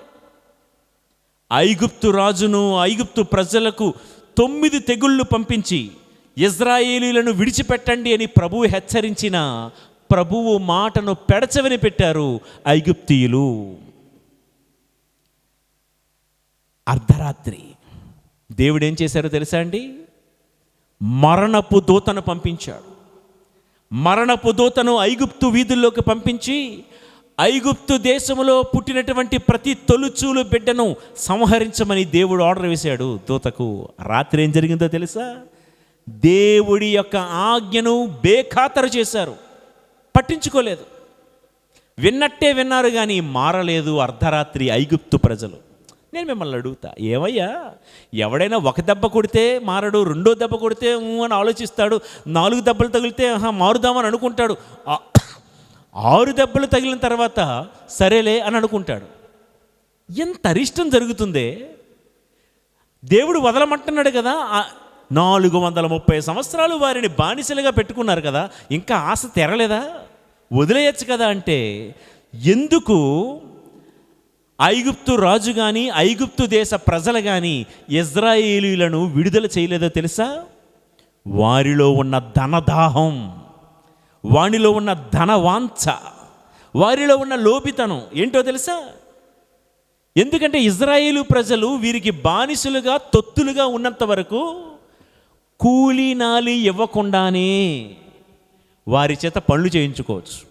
ఇంటి నిర్మాణాలు, పొలం పనులు, ఇంటి పనులు అన్నీ ఫ్రీ ఫ్రీ ఫ్రీ ఫ్రీ. ఎవరు అన్నట్లుగా ఫ్రీగా వస్తే అది తాగేసే టైప్ అన్నమాట. వీళ్ళు ధనవాంఛ, వీళ్ళు బానిసలుగా ఉన్నారు కదా, మా పళ్ళన్నీ అయిపోవాలి ఫ్రీగా. దేవుడు చెప్పినా కూడా వినిపించుకోలేదు. ఎందుకంటే స్వార్థం. చూసారా, కొంతమంది జీవితంలో కొంతమందిని వాడుకోవాలి వాడుకోవాలి వాడుకోవాలి, ఇదే తలంపు. వారు నాకేమిస్తారా, ఏం చేస్తారా, ఇదే యావ. మనం ఎప్పుడైనా వాళ్ళకి చేద్దాము, ఏదైనా ఎప్పుడైనా వాళ్ళకి ఇద్దాము అనే తలంపు ఉండదు. అదంతా వీళ్ళు కోవలోకి వస్తుంది. ప్రియులకు దేవుని బిడ్డలారా, మన జీవితంలో కూడా ధనం సంపాదించడం ముఖ్యమే కానీ అంతకు మించి కలిగిన దానితో తృప్తిగా జీవించడం ఇంకా ముఖ్యం. ధనమే జీవితంగా, ధనాన్నే ప్రాధాన్యంగా చేసుకొని దేవుణ్ణి మాత్రం పక్కకు పెట్టద్దు. ఇజ్రాయేలులాగా అర్ధరాత్రి ఏం జరిగిందో తెలుసా? ఐగుప్తు దేశీయులు ధనం మీద ఉన్న వాంఛతో అన్ని పనులు కూడా ఫ్రీగా జరిగిపోవాలి వాళ్ళకి అని మనుషుల్ని వాడుకోవాలనేది తలంపు. The relationship between Egyptians and Israelites is nothing but I and it relationship, use and throw relationship, in the words of Martin Buber. నా ప్రియ సహోదరి సహోదరులారా, ధనమే జీవితంగా, ధనమే ప్రాధాన్యతగా ఎంచుకొని దేవుణ్ణి పక్కకు పెట్టేశారండి. నేను మిమ్మల్ని చేతులు జోడించి బ్రతిమలాడుకుంటున్నాను. మీ జీవితంలో, నా జీవితంలో ఏనాడు దేవుణ్ణి పక్కకు పెట్టి, ఎందుకయ్యా దేవుణ్ణి పక్కకు పెట్టావంటే కొంతమంది అంటారు ఆఫీసులో బిజీ అండి. ఎందుకమ్మా దేవుణ్ణి పక్కన పెట్టేశావంటే చదువులండి, ఎగ్జామ్స్ అండి, ట్యూషన్స్ అండి, ప్రైవేట్ క్లాసులు అండి. ఎందుకు దేవుణ్ణి పక్కన పెట్టేశావయ్యా ఆదివారం పూట కూడా అంటే వ్యాపారం అండి, మరి 4 రాళ్ళు సంపాదించుకోవద్దా అండి. ఎందుకయ్యా దేవుణ్ణి పక్కన పెట్టేశావంటే సంత అండి, సంత. ఎందుకమ్మా దేవుణ్ణి పక్కన పెట్టేశావంటే పెళ్ళండి, మా బంధువులు పెళ్ళండి. ప్రియులకు దేవుని బిడ్డలారా, ఐగుప్తీయులు కూడా ధనం సంపాదించుకోవాలనే కోరికతో దేవుణ్ణి మాటను పక్కన పెడితే ఒక్క రాత్రి, వినండి మాట, దేవుణ్ణి పక్కన పెడితే ఏం జరిగిందో తెలుసా? ఆ రాత్రి ఐగుప్తీయులు సంపాదించిందంతా ఇజ్రాయేలీలు ఒక్క రాత్రిలోనే కొల్లగొట్టుకుని పోయారు. దేవుణ్ణి పక్కన పెట్టి 400 సంవత్సరాల పాటు పిసనారితనంతో, లోపితనంతో నువ్వు సంపాదించుకున్న బంగారం, ధనమంతా దేవుడు ఏం చేశాడో తెలుసా? ఒక్క రాత్రే ఐగుప్తీయులు సంపాదించిందంతా ఇజ్రాయేలీలు దోచుకుని వెళ్ళిపోయేలా చేసింది. అందుకే సామెతల గ్రంథం 27వ అధ్యాయం 24వ వచనములో ఏమనుందో తెలుసా? రాజ్యములు కూడా శాశ్వతముగా కొనసాగవు. సంపదలు, రాజ్యములు, కిరీటములు, అధికారాలు, హోదాలు, మనం కూర్చునే కుర్చీ శాశ్వతాలు కావు. ఇదే శాశ్వతం అనుకుంటున్నావా? లేదండి. ఎప్పుడు లోకమంతా ఇలానే ఉంటుందని అనుకుంటున్నావా? లేదండి. ధనముందనో, అధికారం ఉందనో, అందం ఉందనో, బలం ఉందనో ఒకవేళ పొంగిపోకు. నేటి పరిస్థితి ఎప్పుడు ఇలానే ఉండిపోదు. ప్రియులకు దేవుని బిడ్డలారా, నేటి ఓడలు రేపవుతాయి, రేపేమవుతాయో చెప్పలేం. నేటి ఓడలు రేపు ఏమవుతాయో చెప్పలేమండి. అందుకే ఒక పెద్ద ఆయన అక్కడ పుస్తకంలో చదివానండి, ఇలా అంటున్నాడు, మా తాతల కాలంలో మాకు 400 ఎకరాల భూమి ఉండేది. మా తండ్రుల కాలంలో 400 ఎకరాల భూమి 40 ఎకరాల భూమి అయింది. మా కాలంలో 40 ఎకరాల భూమి 4 ఎకరాల భూమి అయింది. మా పిల్లల కాలంలో అదే భూమిలో మా పిల్లలు పాలేరు పని చేసుకుంటూ బతుకుతున్నారు కూలివాలిగా. వాళ్ళు బళ్ళు వాళ్ళు. జీవితం మారడానికి ఒక్క రాత్రి చాలు. యోబు గ్రంథంలో మనకు తెలుసు. ఐగుప్తీయులు దేవుణ్ణి పక్కన పెట్టారు. ప్రియులకు దేవుని బిడ్డలారా, సర్వేశ్వరుని మాత్రమే ఆరాధించుదువుగాక, ఇది మొదటి ఆజ్ఞ. మాత్రమే అన్న దాన్ని పక్కన పెట్టి అవసరానికి, సందర్భానికి తగినట్లుగా, ఓసర వెళ్ళి కూడా సిగ్గుపడేటట్లుగా, సమయానికి, సందర్భానికి మన భక్తిని మార్చుకునే తీరులో మనం ఉన్నామేమో. చెప్పుకోవడానికి, చెందడానికి నువ్వు భక్తుడివే. అమ్మో మరియ తల్లి అంటే మాకు చాలా భక్తి, కానీ గ్రహాలు రాసి నక్షత్రాలు చూడడం మాత్రం మానవు. నీ అంతటి వేషధారి లోకంలో ఎవరైనా ఉన్నారా? నేను అన్నానని బాధపడకు, ఒక్కసారి ఆత్మపరిశీలన చేసుకో. నా ప్రియ సహోదరి సహోదరులారా, దేవుని బిడ్డలారా, పరిస్థితులు ఎప్పుడు ఎలానే ఉండిపోవు. దేవుడి మాటను పక్కన పెట్టి ఐగుప్తీయులు దేవునికి లొంగకుండా, ఇజ్రాయేలును విడిపించకుండా, తాము పట్టిన కుందేలకు 3 కాళ్ళని భీష్మించుకొని ఉండిపోయారండి. ఒక్క రాత్రి దేవుడు ఏం చేశాడు? తమ తొలిచూలు పిల్లలని సంహరించడంతో పాటు 400 సంవత్సరాలు వాళ్ళు కూడబెట్టుకున్న ధనమంతా ఖాళీ అయిపోయేటట్లుగా దేవుడు చేశాడు. ప్రియులకు దేవుని బిడ్డలారా, బైబిల్ గ్రంథంలో ఇలాంటి ఫరో, గెహజీ దేవుణ్ణి పక్కన పెడితే ఏం జరిగింది మనకు తెలుసు. ఆ వివరాల్లోకి నేను వెళ్ళను ప్రియులకు దేవుని బిడ్డలారా. కాబట్టి మనందరికీ తెలిసిన జీవిత సత్యం ఏంటంటే, ఎంత సంపాదించుకున్నా మనతో పాటు మనం చనిపోయిన తర్వాత నూలు పోగు కూడా మన వెంట మనం తీసుకుని వెళ్ళలేము. ఏమి తీసుకుని వెళ్ళలేము. ఒట్టి చేతులతో వచ్చాము, ఒట్టి చేతులతోనే వెళ్ళిపోతాము. అందుకే కదండి మన నొసట మీద విభూది, man that you are mortal, unto the dust you shall return. అందుకే ఈ విభూది. మట్టి నుండి వచ్చిన నీవు తిరిగి మట్టిలోనికే పోవుదవు. నీ జీవితము అశాశ్వతమని గుర్తు చేయటానికే ఈ విభూది. కాబట్టి ఆ రాత్రి ఐగుప్తీయులు ఇజ్రాయేలు ప్రజల కష్టార్జితాన్ని దోచుకొని కోట్లకు పడగెలెత్తాలని ప్రయత్నించారు. ప్రియులకు దేవుని బిడ్డలారా, మన జీవితంలో కూడా ఒకవేళ ఉంటేనే మమ్మల్ని అంత మాట అంటారండి, మేము అలాంటి వాళ్ళమా అండి, మా ఎంట వంట అటువంటిది లేదంటే అంటే నిన్ను అనలేదామా? నేను అనవసరంగా భుజాలు తడుముకోకు. ఐగుప్తీయుల గురించి మాట్లాడుతున్నాను. అర్ధరాత్రి వేళ వాళ్ళ ఆలోచన ఏంటో తెలుసా? ఎలాగైనా ఇజ్రాయేలు ప్రజల యొక్క కూలీ నాలి అట్టే పెట్టుకుని వాళ్ళ కష్టార్జితాన్ని దోచుకొని కోట్లకు పడగలెత్తాలని ఆలోచించారు. ఒకవేళ మన జీవితంలో కూడా అన్యాయంగా ఎవరి ఆస్తులైనా కాజేయాలని చూస్తున్నావా? అన్యాయంగా ఎవరి భూమినైనా కబ్జా చేయాలని చూస్తున్నావా? అన్యాయంగా దొంగ పత్రాలు సృష్టించి, తప్పుడు సాక్ష్యాలు సృష్టించి ఎవరి ఆస్తినైనా నీ పేర రాయించుకోవాలని ప్రయత్నాలు చేస్తున్నావా? అన్యాయంగా పొలాలు ఆక్రమించుకోవచ్చు, అన్యాయంగా బంగారాన్ని కూడబెట్టుకోవచ్చు, అన్యాయంగా కీర్తిని సంపాదించుకోవచ్చు. ఒక్క మాట చెప్తాను విను. ఆయన వస్తాడు. గిద్యోను మిద్యాను శిబిరం మీదకు వస్తాడా రాడా అనే అనుమానం నడిజామున పటాపంచలైపోయింది. మన రాజు కూడా వస్తాడు. ఆ రాజు వచ్చే వేళకు ఏమవుతుందో తెలుసా? ఏదైతే అన్యాయంగా కూడబెట్టుకున్నావో ఒక్క రాత్రి ఇజ్రాయేలీలు మొత్తం కోల్పోయారు. వద్దు ప్రియులకు దేవుని బిడ్డలారా, ఇది ఐగుప్తీయుల జీవితంలో అర్ధరాత్రి జరిగింది. ఇప్పుడు ఇజ్రాయేలీలో ఏం జరిగిందో చెప్పనా?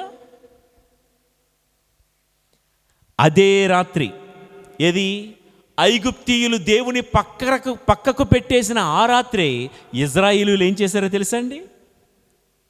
దేవుడి దూత చెప్పాడు, ఎవరి ఇళ్లల్లో వాళ్ళే ఉండండి, మీ ద్వారబంధాలకు గొర్రెపిల్ల రక్తాన్ని పొలమండి, ఎవరు కూడా మీ ఇళ్లల నుంచి బయటకు పోకూడదు. ఇజ్రాయేలీలు ఏం చేస్తున్నారో తెలుసా? జాగ్రత్తగా గమనించండి. ఆ అర్ధరాత్రి ఐగుప్తీయులు దేవుణ్ణి పక్కన పెడితే, ఇజ్రాయేలీలు అదే అర్ధరాత్రి దేవుణ్ణి పేరిట బలి అయినటువంటి పాస్కా గొర్రె పిల్ల యొక్క తలను, దాని ఆంతర్యాలను, దాని ప్రేవులను, దాని కాళ్ళను ఒకే ఇంటిలో గుమ్మం దాటకుండా కలిసి భోజనం చేస్తున్నారు. Praise the lord. Praise the lord. ఐగుప్తీయుల మీదకి ఉగ్రత వచ్చింది. ఇజ్రాయేలీలందరూ ఆ ఉగ్రత నుండి కాపాడబడి పాలు తేనెలు జాలువారే గడ్డకు నడిపించుకుని వెళ్ళారు. ఎందుకండి ఎంత డ్రాస్టిక్ చేంజ్? ఒకే ఊరిలోనండి ఐగుప్తు అనేటువంటి ఒకే ఊరిలో ఐగుప్తీయుల మీదేమో దేవుడు ఉగ్రత వచ్చి తొలిచూలు పిల్లలందరినీ కూడా దేవుడు చంపించేస్తే, అదే ఊరిలో ఇజ్రాయేలీలు ఏం చేస్తున్నారో తెలుసా? నెంబర్ 1, గడప దాటలేదు. స్త్రీ సభ సంఘం అనే గడప నువ్వు దాటద్దు. ఇది ఈ మాటకి అర్థం. స్త్రీ సభ యొక్క గడప ఏంటో తెలుసా? 10 ఆజ్ఞలు. స్త్రీ సభ కట్టడలు దాటద్దు. పెళ్ళిళ్ళ విషయంలో ఇంకా మిగతా విషయాల్లో గడప దాటని వారు పాలు తేనెలు జాలువారే కనాను దేశానికి నడిపించుకుని వెళ్ళబడ్డారు. ఈరోజు సంఘం యొక్క గడప నువ్వు దాటి వెళ్ళిపోతే, సంఘంలో ఏ కుటుంబంలో జరగవండి కొన్ని జరగరానివి. సంఘం అన్నాక కొన్ని జరగకూడని సంఘటనలు జరుగుతూ ఉంటాయి. అందరూ ఒకలాగా ఉన్నామా? లేవు కదా. అందరూ ఒకలాగా ఉండరు కదా. సంఘం అన్నాక గింజలు ఉంటాయి, పొట్లు ఉంటాయి, పావురాలు ఉంటాయి, పందులు ఉంటాయి. కాబట్టి మంచిని తీసుకుని వెళ్ళిపోతూ ఉండాలి తప్ప, చెడు చేసేవాళ్ళు ఉంటారు, చెడు ప్రచారం చేసేవాళ్ళు ఉంటారు. ఆ పొట్టుతో మనకు సంబంధం ఏంటి? కాబట్టి గడపలోనే ఉండండి, సంఘములోనే ఉండండి. సంఘం నచ్చినా నచ్చకపోయినా, సంఘ కాపరులు అనుకూలంగా ఉన్నా ప్రతికూలంగా ఉన్నా, సంఘం గడపలోనే ఉండండి. తర్వాత ఏంటో తెలుసా? గడపలో ఉంటే ఏం చేస్తున్నారు? దేవుడికి బలిచ్చిన పాస్కా గొర్రె పిల్ల యొక్క తలను. ఎవరా పాస్కా గొర్రె పిల్ల? మనం ఆరాధిస్తున్నటువంటి సిలువధారి, మన కోసం బలి అయినటువంటి చెక్క కొయ్య మీద బలియాగం అయిపోయినటువంటి ఆ క్రీస్తే పాస్కా గొర్రె పిల్ల. పాస్కా గొర్రె పిల్ల తలను తింటున్నారండి అంటే క్రీస్తు యొక్క ఆలోచనలు నీలో నింపుకో. పాస్కా గొర్రెపిల్ల యొక్క కాళ్ళను తింటున్నారండి అంటే క్రీస్తు యొక్క నడవడికను పోలి నువ్వు జీవించు. పాస్కా గొర్రెపిల్లలో ఉన్నటువంటి ఆ అంతర్గత భాగాలు తింటున్నారంటే క్రీస్తులో ఉన్న ఆంతర్యాన్ని, హృదయాంతరంగాన్ని పోలి నువ్వు జీవించు అని. అప్పుడు ఏ కీడు నీ ఇంటి గడప దగ్గరకు రాదు. పాలు తేనెలు జాలువారే ఆ గడ్డను మించినటువంటి పరలోక కణాను మనం అందరం కూడా చేరుకోగలము. ప్రియులకు దేవుని బిడ్డలారా, praise the lord, praise the lord, praise the lord, praise the lord. ఒకసారి నేను ఒక దగ్గర పనిచేసేటప్పుడు మా సంఘం విచారణలో ఉన్నటువంటి ఒక అబ్బాయికి కోటీశ్వరుని యొక్క కూతురు, ఆ అమ్మాయితో పెళ్లి సంబంధం వచ్చింది. ఆస్తుల్లో మిగతా విషయాల్లో చూస్తే వాళ్ళేమో కోటీశ్వరులు, ఈ అబ్బాయి మధ్యతరగతి, ఒక మంచి ఉద్యోగం చేసుకుంటూ బ్రతుకుతున్నాడు. ఈ పలానా అబ్బాయి మా విచారణ సభ్యుడు, మా ప్యారిష్ అని తెలిసినటువంటి ఆ కోటీశ్వరుడు నాకు ఒకరోజు ఫోన్ చేశాడు. ఫోన్ చేసి, ఫాదర్ ఇలా మా అమ్మాయిని ఈ అబ్బాయికి ఇచ్చి పెళ్లి చేద్దామని అనుకుంటున్నాము, ఇలా సంబంధం వచ్చింది, ఆ అబ్బాయి గురించి మీ వద్ద ఉన్న కొంత ఇన్ఫర్మేషన్ నాకు ఇవ్వండి. చాలామందిని వింటాం కదండి, బహుశా అతనిది ఏ క్యాస్టు, అతని జీతం ఎంత, ఎక్కడ ఉద్యోగం చేస్తున్నాడు, తదితర కార్యక్రమాలన్నీ కూడా విషయాలు అడుగుతాడేమో అని అనుకున్నా. కానీ ఆ కోటీశ్వరుడు పెద్ద ఆయన ఏమడిగాడంటే 3 ప్రశ్నలు అడిగాడండి. ఈ అబ్బాయి ప్రతి ఆదివారం క్రమం తప్పకుండా ఆరాధనలో పాల్గొంటాడా, గుడికి వస్తాడా, రాడా? 100% ఒక్క ఆదివారం కూడా తప్పకుండా గుడికి వస్తాడండి. ఓకే. రెండో ప్రశ్న, ఈ అబ్బాయి మీరు ఏదైనా ప్యారిష్లో పని చెప్తే, సంఘంలో ఏదైనా అవసరం ఉంటే, ఏదైనా పని చేయాల్సి వస్తే పని చేస్తాడా దేవాలయంలో, లేదా? చేస్తాడండి, మేము ఏదైనా పని చెప్పామనుకోండి, ఇదిగో సంఘంలో ఏదైనా పని ఉంది, లేకపోతే ఏమైనా కార్యక్రమాలు ఉన్నాయి చేయమంటే ముందులో ఉంటాడు, ముందు వరుసలో ఉండి పని చేస్తాడు. ఓకే. రెండో క్వశ్చన్. మూడోది, తన ఆదాయంలో చర్చికి 10% ఇవ్వాలని ఉంది కదా వాక్యంలో, మరి 10% ఇస్తాడా? నేనన్నాను, ఇస్తాడండి, కవర్లో పెట్టి ఇస్తాడు. మరి ఆయన శాలరీ ఎంతో నాకు తెలియదు, కానీ ప్రతీ నెల ఆయన అర్పణలకు వచ్చేటప్పుడు కవర్లో పెట్టిస్తాడు, ధన సహాయం కూడా చేస్తాడు. ఇంకా ఏవైనా ఉన్నాయంటే ఆయన అంటాడు, ఇక చాలు ఫాదర్, ఎంతకంటే ఏం కావాలి నా అల్లుడుగా ఉండడానికి అన్నాడు. ఎంతకు మించిన క్వాలిఫికేషన్స్ నా అల్లుడుగా ఉండడానికి. అతనికి 2-3 కంపెనీలు ఉన్నాయి, వ్యాపార సంస్థలు. ఆయన చదువుకోవాలి, నా వ్యాపారాలను వృద్ధి చేయాలని కోరుకోలేదండి అతడు బాగా సంపాదించి నా కూతురిని సుఖపెట్టాలి, మంచివన్నీ నగలు చీరలు కొనాలని కోరుకోలేదండి. ప్రతి దినం గుడికి వచ్చేవాడా, గుళ్ళో దేవాలయంలో పనిపాటులు చేసేవాడా, 10% ఇచ్చేవాడా, ఇది చాలు నాకు అల్లుడు కావడానికి అన్నాడు కోటీశ్వరుడు. ఆయన అక్కడ ఈ రోజుల్లో కొంతమంది మేము విశ్వాసులమని చెప్పుకుంటున్న వాళ్ళు పెళ్లి సంబంధాలకు వస్తారు. మా అమ్మాయికి అబ్బాయికి పెళ్లి సంబంధాలు చూడండి అంటారు. అలాగేనమ్మా, ఎవరైనా వస్తే చెప్తానులే. వెళ్ళిపోతూ ఏమంటారో తెలుసా? ఫాదర్ మాలోనే చూడండి.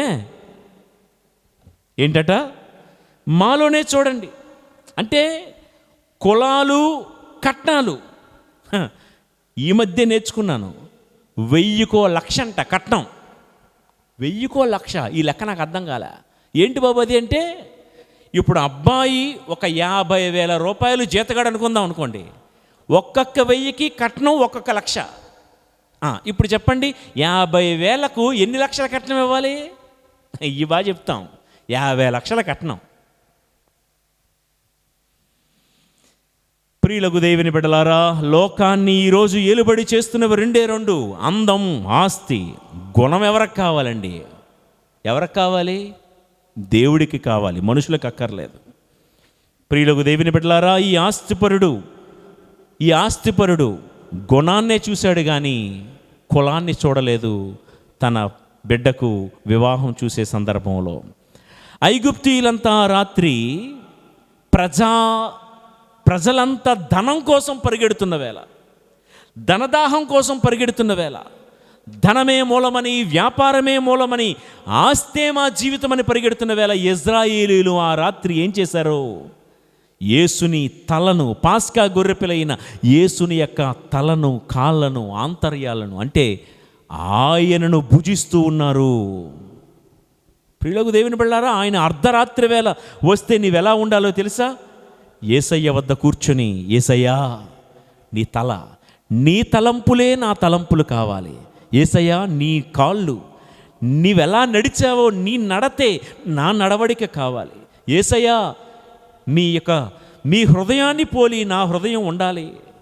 యేసయ్యా మీ వలే నేను బ్రతకాలయ్యా అని మిమ్ము సంపాదించుకోవడం కోసమే నా పరుగయ్యా, మిమ్మల్ని సంపాదించుకోవడం కోసమే నా ఈ యొక్క ఈ తపస్సు కాలంలో నా ప్రయాణం అని నువ్వు చెబితే ఖచ్చితంగా ప్రియులకు దేవుని బిడ్డలారా, అర్ధరాత్రి వేళ ఆయన వస్తే నిన్ను దీవిస్తాడు.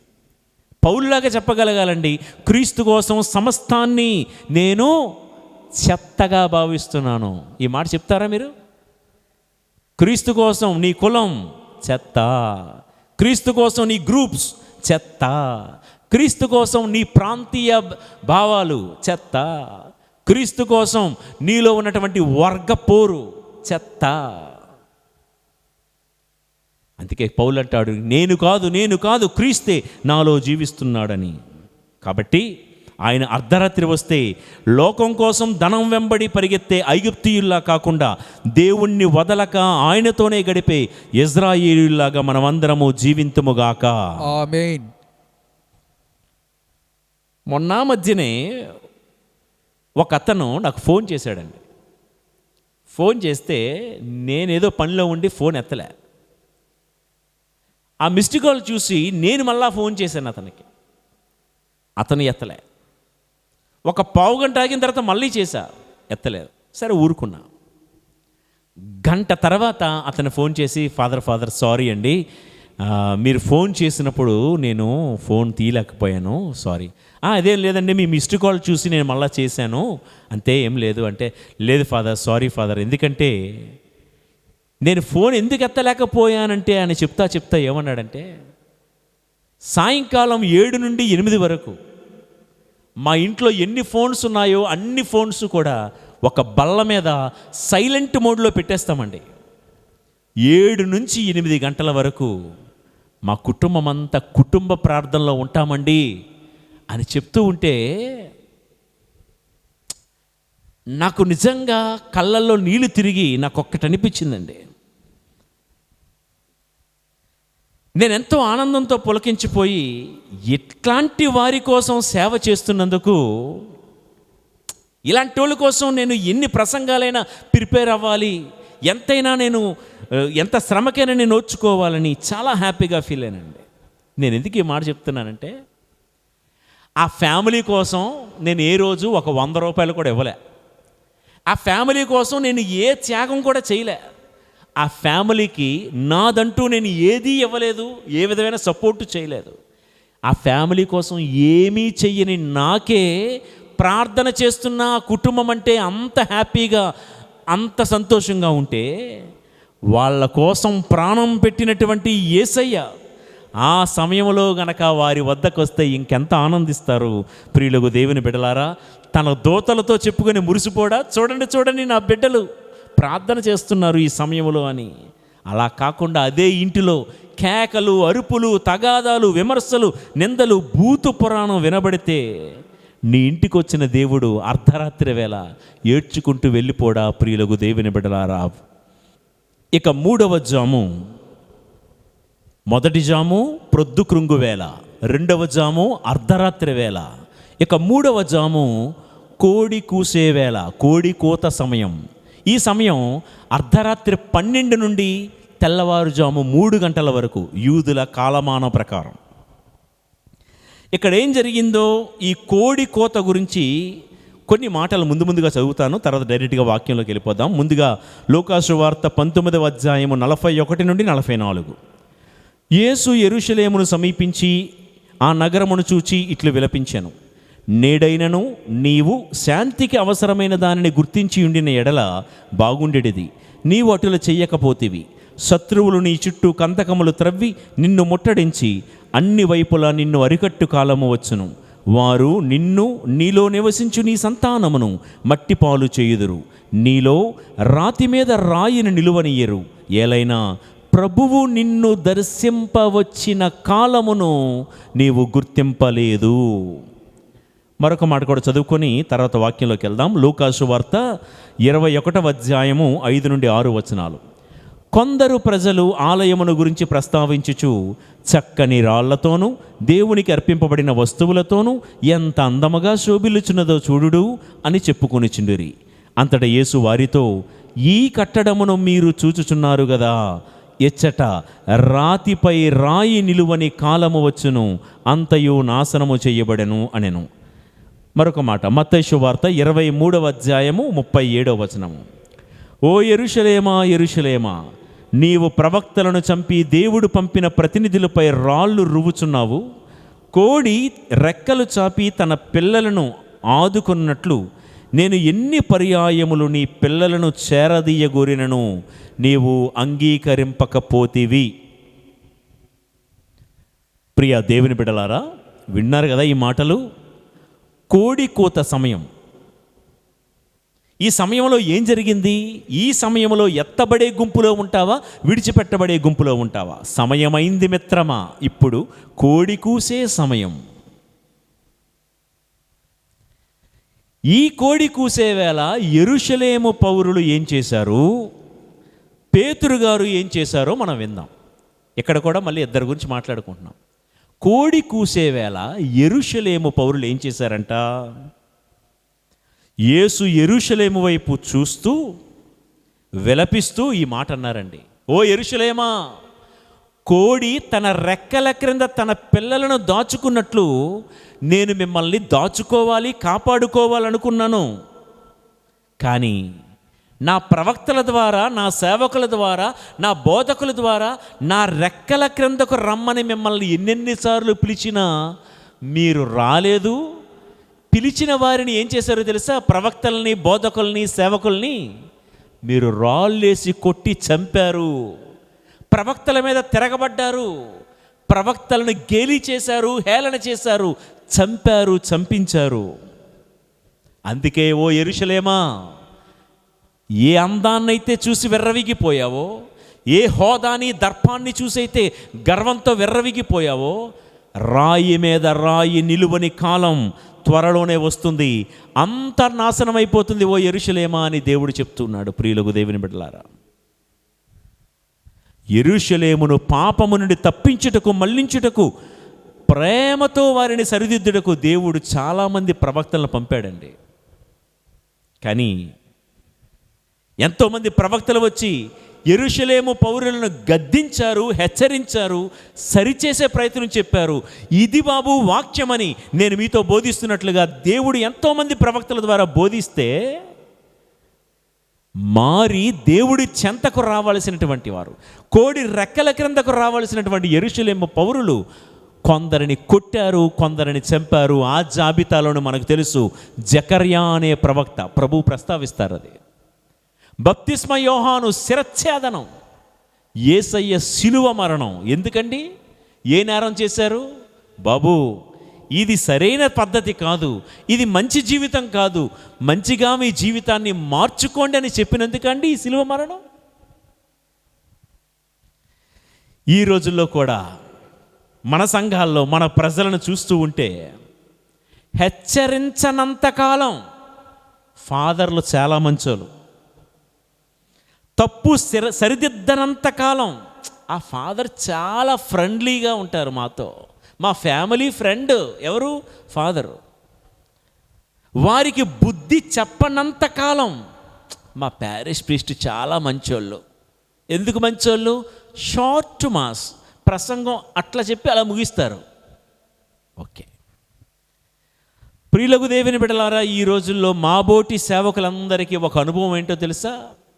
సంఘాల్లో తప్పు జరుగుతున్నా, గుడికి ఎంత లేటుగా వస్తున్నా, గుడికి టైంకి రావాలి, లేకపోతే సప్రసాదం తీయద్దు అంటే అనవసరమైన ఫీలింగ్స్. మళ్ళా చూసి చూడనట్టుగా మన పనేదో మనం చేసుకుంటూ ఎవరిని ఏమీ అనకుండా వెళ్ళిపోతే అట్లాంటి ఫాదర్స్కి ఫ్యాన్స్ ఎక్కువ.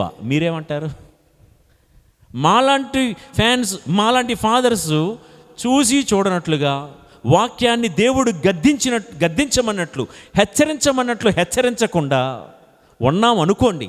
అలా నాకు తెలిసి ఏ ఫాదర్ అలా ఉండరని నేను అనుకుంటున్నాను. ఒకవేళ అలా ఉన్నాం అనుకోండి,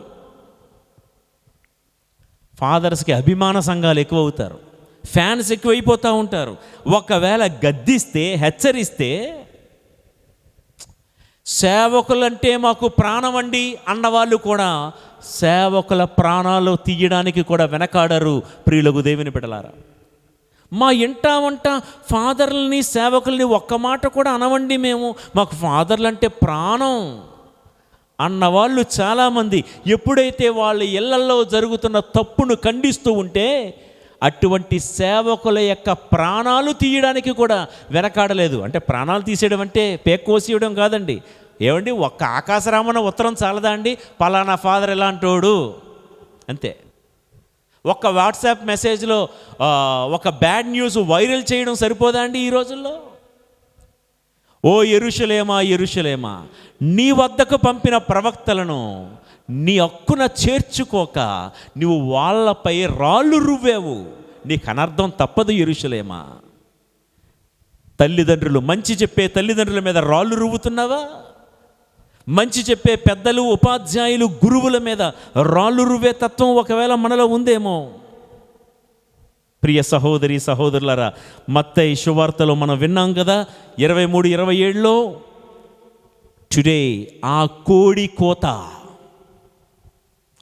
కోత నీకు వినబడుతుందా? కోడి కోత.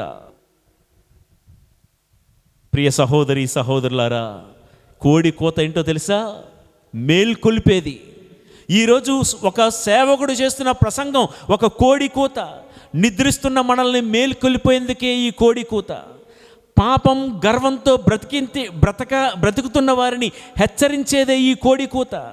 వాక్యానికి భిన్నంగా ప్రవర్తిస్తున్న వారిని సన్మార్గంలోనికి తేడానికి ప్రయత్నిస్తున్నదే ఈ ప్రసంగం, ఈ కోడి కూత. ఈ కోడి కూతను చాలామంది హేళన చేస్తూ ఉంటారు. ఎంతమంది అండి, అబ్బా ఇంత ప్రసంగం, వినకపోతే మానేవయ్యా, వినేవాళ్ళని ఎందుకు చెడగొడతావు? నీ జీవితాన్ని సరిదిద్దుకోవాలనే మంచి మనస్సు నీకు లేకపోతే నువ్వు పక్కకి వెళ్ళిపో. మారుదామన్న ఆశ ఉన్న వారిని ఏనాడు చెడగొట్టకు. వాక్యం వినడానికి డేటా వేస్ట్ అయిపోతుందని నువ్వు అనుకుంటే స్విచ్ ఆఫ్ చేసి వెళ్ళిపో.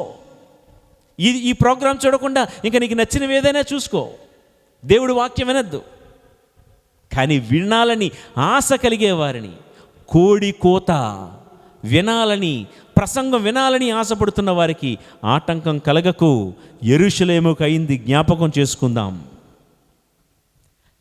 నాలాంటి సేవకుని ఈ పీఠం మీద నిలబెట్టింది కేవలము భౌతిక సంబంధమైన ఆలయాలు నిర్మించడానికి కాదండి, ఆత్మ సంబంధమైనటువంటి వాటిని ఆలయాలుగా కట్టాలని. భౌతికమైన ఈ ఆలయాలు ఏదో ఒకరోజు శిథిలమైపోతాయి, కానీ ఆత్మ సంబంధమైన ఆలయాలను ఎవ్వరూ పడగొట్టలేరు. పడగొట్టాలనుకున్న వాళ్ళు పడిపోతారేమో కానీ ఆత్మ సంబంధమైన ఆలయాలు ఎవరు కూడా పడగొట్టలేరు. యెరూషలేము ఒక పాడు దెబ్బ అయిపోతుందని ప్రవచించిన యేసుని వాళ్ళు ఏం చేశారో తెలుసా? గేలి చేశారు, హేళన చేశారు, అవహేళన చేశారు. ప్రియులకు దేవుని బిడ్డలారా, చివరికి చంపేశారు. ఏమైంది? చరిత్ర చెప్తున్నాను మీకు. క్రీస్తు శకం 70వ సంవత్సరంలో టైటస్ అనే చక్రవర్తి కాలంలో దేవాలయం పడగొట్టబడి ఇజ్రాయేలు ప్రజలు చెదిరిపోయారు. ప్రపంచ నలుమూలలకు చెదిరిపోయారండి. ప్రభు చెప్పే మాట ఈయనేం చెప్తాడు అని దేవుడి వాక్యాన్ని వెటకారం చేసి, హేళన చేసి, సిలువేసి చంపేశారండి. హెచ్చరించి ఖండించిన ప్రభువుని, ఆయన ప్రవచనము, ఆయన నోటి మాట, ఆయన అన్నదే కదండి మార్కు సువార్త 13:31లో, భూమి ఆకాశాలు గతించిపోతాయేమో కానీ నా మాటలు గతించిపోవు. జరిగిందండి. క్రీస్తు మరణానంతరం 70వ సంవత్సరంలో టైటస్ చక్రవర్తి కాలంలో దేవాలయం పడగొట్టబడి శిథిలమైపోతే అందు నివసిస్తున్న యూదులందరూ కూడా ప్రపంచ నలుమూలలకు చెదిరిపోయారు. ఆ రోజు క్రీస్తు శకం 70వ సంవత్సరంలో చెదిరిపోతే మళ్ళీ మొన్నటికి మొన్న మన దేశ స్వాతంత్రం వచ్చిన మరుసటి సంవత్సరం అంటే 1948వ సంవత్సరంలో ప్రపంచ నలుమూలల చెదరగొట్టబడిన యూదులందరూ కలిసి ఒక దేశంగా, ఇజ్రాయేలు దేశంగా మళ్ళీ వాళ్ళు గుమిగూడగలిగారు. ఇప్పటికీ అందరు రాలేదండి, ఇంకా చాలామంది చాలా చోట్ల చెదిరిపోయే ఉన్నారు యూదులు. ప్రియ సహోదరి సహోదరులారా, దేవుని బిడ్డలారా, ఈ సందర్భంలో ఒక్క మాట అంటాను, ఏమనుకోకండి. మీరు బ్రతుకుతున్న చోట ఏ రోజైనా మీ గురువు, మీ విచారణ గురువు, ఒక సేవకుడు, నాలాంటి ఒక ఫాదర్, ఆత్మల భారం కలిగి ఏనాడైనా మిమ్మల్ని హెచ్చరిస్తే, గద్దిస్తే, మీ మీద కోపపడితే మీరెప్పుడు కూడా ముఖం మార్చుకోవద్దండి.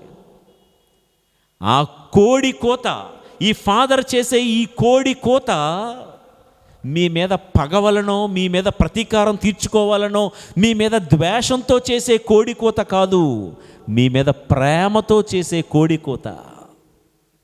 మిమ్మల్ని మార్చుకోవాలని దేవుడు వినిపిస్తున్న కోడి కోత ఇది, ప్రియులకు దేవుని బిడ్డలారా. కాబట్టి ఇజ్రాయేలు యెరూషలేము పౌరుల్లాగా ప్రవక్తలు సేవకుల మీద తిరగబడి యెరూషలేము వైభవాన్ని కోల్పోయి ఒక పాడు దెబ్బగా మారిపోయినట్లుగా మీలో ఎవ్వరూ కూడా మీ వైభవాన్ని కోల్పోకూడదు, యెరూషలేములాగా ఒక పాడు దెబ్బగా మారకూడదు. సమయమైంది మిత్రమా. దేవుడు పంపించే బోధకుల మీద తిరగబడుతూ దేవుడు వినిపిస్తున్న ఈ ప్రసంగాలను, ఈ కోడి కోతను యెరూషలేములాగా నువ్వు అలక్ష్యం చేస్తే ప్రభు వచ్చే రోజున నువ్వు విడిచిపెట్టబడతావు, ఆయనతో పాటు ఎత్తబడలేవు. నీ వైభవాన్ని కోల్పోయే పరిస్థితి నీకొద్దు. నువ్వు ఒక పాడు దెబ్బలాగా మిగిలిపోవద్దు, ఇజ్రాయేలులాగా, యెరూషలేము పౌరుల్లాగా. దానికి భిన్నంగా కోడి కోత వినిపించగానే పేతురు గారు ఏం చేశారో ఒకసారి విందాం. మత్తయి సువార్త 26వ అధ్యాయము 74వ వచనం. పేతురు గారు అంటారు, నేను ఆ వ్యక్తిని ఎరుగను అని ప్రమాణము చెయ్యుచు తనను తాను శపించుకొనసాగెను. వెంటనే కోడి కూసెను. యేసుప్రభు పేతురుతో అన్నారు, ఇదిగో కోడి కూయకముందే 3 సార్లు నన్ను ఎరుగనని నీవు బొంకుతావని. ఈ కోడి కోత ఏం చెప్తుందో తెలుసా? పేతురు, చూసావా, నువ్వు బొంకేశావయ్యా, హెచ్చరిస్తూ ఉంది. పేతురు జాగ్రత్త, ప్రభువు చెప్పినా నువ్వు వినలేదు కదా, నేను బొంకనన్నావు కదా, చూసావా అని కోడి కోత ఒక హెచ్చరిక. అలానే సేవకుల ద్వారా నేను చెప్పాను కదా, దేవుడు హెచ్చరిస్తూనే ఉంటాడు. ప్రియులకు దేవుని బిడ్డలారా, ఓ లంచగొండి నువ్వు జాగ్రత్త, ఓ వ్యభిచారి నువ్వు జాగ్రత్త, దొంగతనాలకు అలవాటుపడిన బిడ్డ నువ్వు జాగ్రత్త, మాదక ద్రవ్యాలకు అలవాటుపడిపోయిన బిడ్డ నువ్వు జాగ్రత్త. ఇదంతా కోడికోతండి. అశ్లీలమైనటువంటి దృశ్యాలు చూస్తూ కామ క్రోధాలకు బానిసైపోతున్న నీవు జాగ్రత్త, కోడికోత. ఈ కోడికోత విని పేతురు ఏం చేశాడో తెలుసా? వెలుపలికి వెళ్ళి పశ్చాత్తాపంతో వెక్కి వెక్కి ఏడ్చెను అని వ్రాయబడి ఉంది. ప్రియులకు దేవుని బిడ్డలారా, కోడికోత వినిపించినప్పుడు, ప్రవక్తల ద్వారా, సేవకుల ద్వారా దేవుడు మనల్ని హెచ్చరిస్తున్నప్పుడు, హూ ఆర్ యూ, నువ్వెవరు? పేతురులాగా రొమ్ము బాదుకొని పశ్చాత్తాపపడే పేతురువా, లేదా యెరూషలేము పౌరుల్లాగా బోధించినటువంటి బోధకులను హింసించి వారి పేరు చెడగొట్టే యెరూషలేము పౌరునిగా ఉన్నావా? ఆత్మశోధన చేసుకుందాం. ప్రియులారా, మనలాంటి వాళ్ళని హెచ్చరించడానికి పెద్ద పెద్ద బోధకులు, జాతీయ అంతర్జాతీయ బోధకులు అక్కర్లేదండి. మనలాంటి వాళ్ళని హెచ్చరించడానికి మన ఇంటి పసిబిడ్డ చాలు, మన ఇంటి పని మనిషి చాలు, మన ఆఫీసులో కాఫీ టీ అందిస్తున్నటువంటి ఒక చిన్న ప్యూన్ క్లర్క్ ఉద్యోగం చేస్తున్న వాళ్ళు చాలండి మనల్ని హెచ్చరించడానికి. బైబిల్ గ్రంథంలో ప్రవక్తలను హెచ్చరించడానికి ఒక గాడిద సరిపోలేదా అండి? బిలాము ప్రవక్తను హెచ్చరించడానికి. నేను మొన్న మధ్య ఒక చిన్న సందర్భం, ఒక తపస్సు కాలంలో ఒక చోటుకి వెళ్ళాను. వరుసగా ఒక చోట 2 రోజులు, ఇంకో చోట 3 రోజులు కూటం ఇచ్చి బాగా అలసిపోయాను. అయితే ఒక చోటికి నేను ప్రసంగానికి వెళ్ళాలి, అది 3 రోజుల కూటం. అయితే మొదటి రోజు కూటం ఇంకో ఫాదర్ గారు ఎవరో వచ్చి చెప్పాలి, 2వ రోజు 3వ రోజు నా వంతు. నేను అనుకున్నాను, మొన్నే 3 రోజులు ప్రసంగం చెప్పి అలసిపోయాను కదా, ఈ మొదటి రోజు ఎలాగో నాకు ప్రసంగం లేదు కాబట్టి ఈ రోజంతా రెస్ట్ తీసుకుంటాను అని అనుకొని ఆ ప్యారిస్కి వెళ్ళడానికి ట్రైన్ ఎక్కడానికి స్టేషన్కి వచ్చిన. స్టేషన్లో ట్రైన్ కోసం ఎదురు చూస్తూ ఉంటే అక్కడ ఒక వ్యక్తి యొక్క వేషం అది చూస్తే బాగా తాగి ఉన్నాడు. మరి నాలో ఆయన నేను తెలీదు, ఏం చూసి నన్ను గుర్తుపెట్టాడో తెలీదు. ఫాదర్ అనలా, పాస్టరా అన్నాడు. ఓకే, ఇంకా తాగుబోతే ఆయనతో మనం ఏం మాట్లాడగలమండి? ఏం మాట్లాడలేదు. నన్ను ఎట్లా గుర్తుపెట్టినాడు రా బాబు అని అనుకుంటున్నాను మనసులో. పాస్టరా అంటూ ఇంకా తాగుడు యాసలో, అది నేను మిమిక్రీ చేయలేనండి మీకు, ఏమంటున్నాడంటే, చెప్పే ఎప్పుడైనా ఎక్కడైనా చెప్పే ఎప్పుడైనా ఎక్కడైనా చెప్పే అంటున్నాడు. ఏంద్ర తాగుబోతాడా అని చెప్పి నేను మనసులో అనుకొని నా ట్రైన్ వచ్చింది, నేను వెళ్ళిపోయాను. ఆ ప్రసంగం చెప్పాల్సిన ఆ ప్లేస్కి వెళ్ళిపోయాను. ఆ రోజు నా ప్రసంగం లేదు కదా. అమ్మయ్య, నాలో నేను ఇలా అనుకుంటున్నాను, ఏదో ఒక ముద్ద తిని కాసేపు పడుకుంటాం, నడుము వాల్చుకుందాం, ఈరోజంతా రెస్ట్, రేపు ఎల్లుండి వాక్యం చెప్తానని అలా ఒక ముద్ద తిని, ఇంకా ముద్ద తినలేదండి, ఇంకా జస్ట్ అలా నడుము వాల్చడానికి వెళ్తే ఈలోగా పాటలు పాడుతున్నారు, అంతా జరుగుతుంది. ఫాదర్ గారు వచ్చి నా తలుపు తట్టారు. ఏంటి ఫాదర్ అంటే, ఆ ఫాదర్ ఈరోజు రావాల్సిన ఫాదర్ గారు కొన్ని అనివార్య కారణాల వల్ల రాలేకపోతున్నారని ఇప్పుడే ఫోన్ చేశారు, ఈ మొదటి రోజు కూడా మీరే వాక్యం చెప్పాలన్నాడు. నా మైండు, నా బాడీ ఏం చెప్తుందో తెలుసా? ఈరోజు రెస్టింగ్ డే, రెస్ట్, నో ప్రసంగం. నేను మనసులో ఆ ఫాదర్ అలా అనగానే నేను నొచ్చుకున్నా, ఏంట్రా బాబు రెస్ట్ కూడా ఇవ్వరా నాకు అనగానే, స్టేషన్లో ఉన్నటువంటి పౌలు గారు, నా పౌలు గారు, ఎందుకు పౌలు గారు అన్నానంటే, పౌలు గారు తిమోతికి వ్రాసినటువంటి ఆ లేఖలో 2 తిమోతి 4వ అధ్యాయం 2వ వచనంలో ఇదే మాట అన్నాడండి. ఏమన్నారు తెలుసా పౌలు గారు తిమోతితో? తిమోతి, నీవు అనుకూల పరిస్థితుల్లోనూ ప్రతికూల పరిస్థితుల్లోనూ దేవుడి వాక్యమును బోధిస్తూనే ఉండు. Praise the lord, praise the Lord. పౌలు తిమోతికి చెప్పినట్లుగా నా జీవితంలో పౌలు గారు ఎవరో తెలుసా? ఏదో పెద్ద నాకు చదువులు నేర్పించిన మా సెమినరీలో ప్రొఫెసర్ కాదండి, పెద్ద బిషప్పులు కాదండి, ప్లాట్ఫామ్ మీద అటు ఇటు తూగుతూ ఉన్న ఒక తాగుబోతోడు చేత దేవుడు నాకు జ్ఞాపకం చేసిన మాట ఏంటో తెలుసా? నిన్ను అభిషేకించింది రెస్ట్ కోసం కాదు బాబు, చెప్పే అప్పుడైనా ఇప్పుడైనా. అంటే అప్పుడైనా అంటే ప్రతికూల పరిస్థితుల్లోనూ, ఇప్పుడైనా అంటే అనుకూల పరిస్థితుల్లోనూ చెప్పే. ఈ తాగుబోతు మాటలు నాకు జ్ఞాపకం వచ్చి వెంటనే అంగీ వేసుకుని వెళ్ళి ప్రసంగం చెప్పడం జరిగింది. Praise the lord, praise the lord. ప్రియులకు దేవుని బిడ్డలారా, కోడి కూత విన్న పేతురు ప్రధాన అపోస్తులుడిగా మారిపోయాడు, దిద్దుబాటు చేసుకొని. కోడి కూతలు ఎవరైనా ఎప్పుడైనా ఎక్కడైనా చెప్పచ్చు. అది వినగానే నిన్ను నీవు సమర్థించుకోకుండా నిన్ను నువ్వు దిద్దుబాటు చేసుకో. పేతురులాగా తప్పనిసరిగా పరలోక రాజ్య వారసులుగా, పరలోక రాజ్యపు తాళపు చెవులు దేవుడు మన జీవితంలో మన చేతిలో పెట్టునుగాక. ఆమేన్. చివరగా ముగిస్తానండి. 4వ జాము, మొదటి జాము, యజమానుడు ఎప్పుడు వచ్చినో తెలియదు. ఆయన పొద్దు కృంగు వేళనో, అర్ధరాత్రి సమయమునో, కోడి కూత వేళనో, 4వది ప్రాతకాలమునో అంటే తెల్లవారుజామునో. ఎప్పుడు వస్తారో చెప్పలేము. ఈ తెల్లవారుజాము యూదుల కాలమాన ప్రకారం ఉదయం 3 గంటల నుంచి 6 గంటల వరకు తెల్లవారుజాము.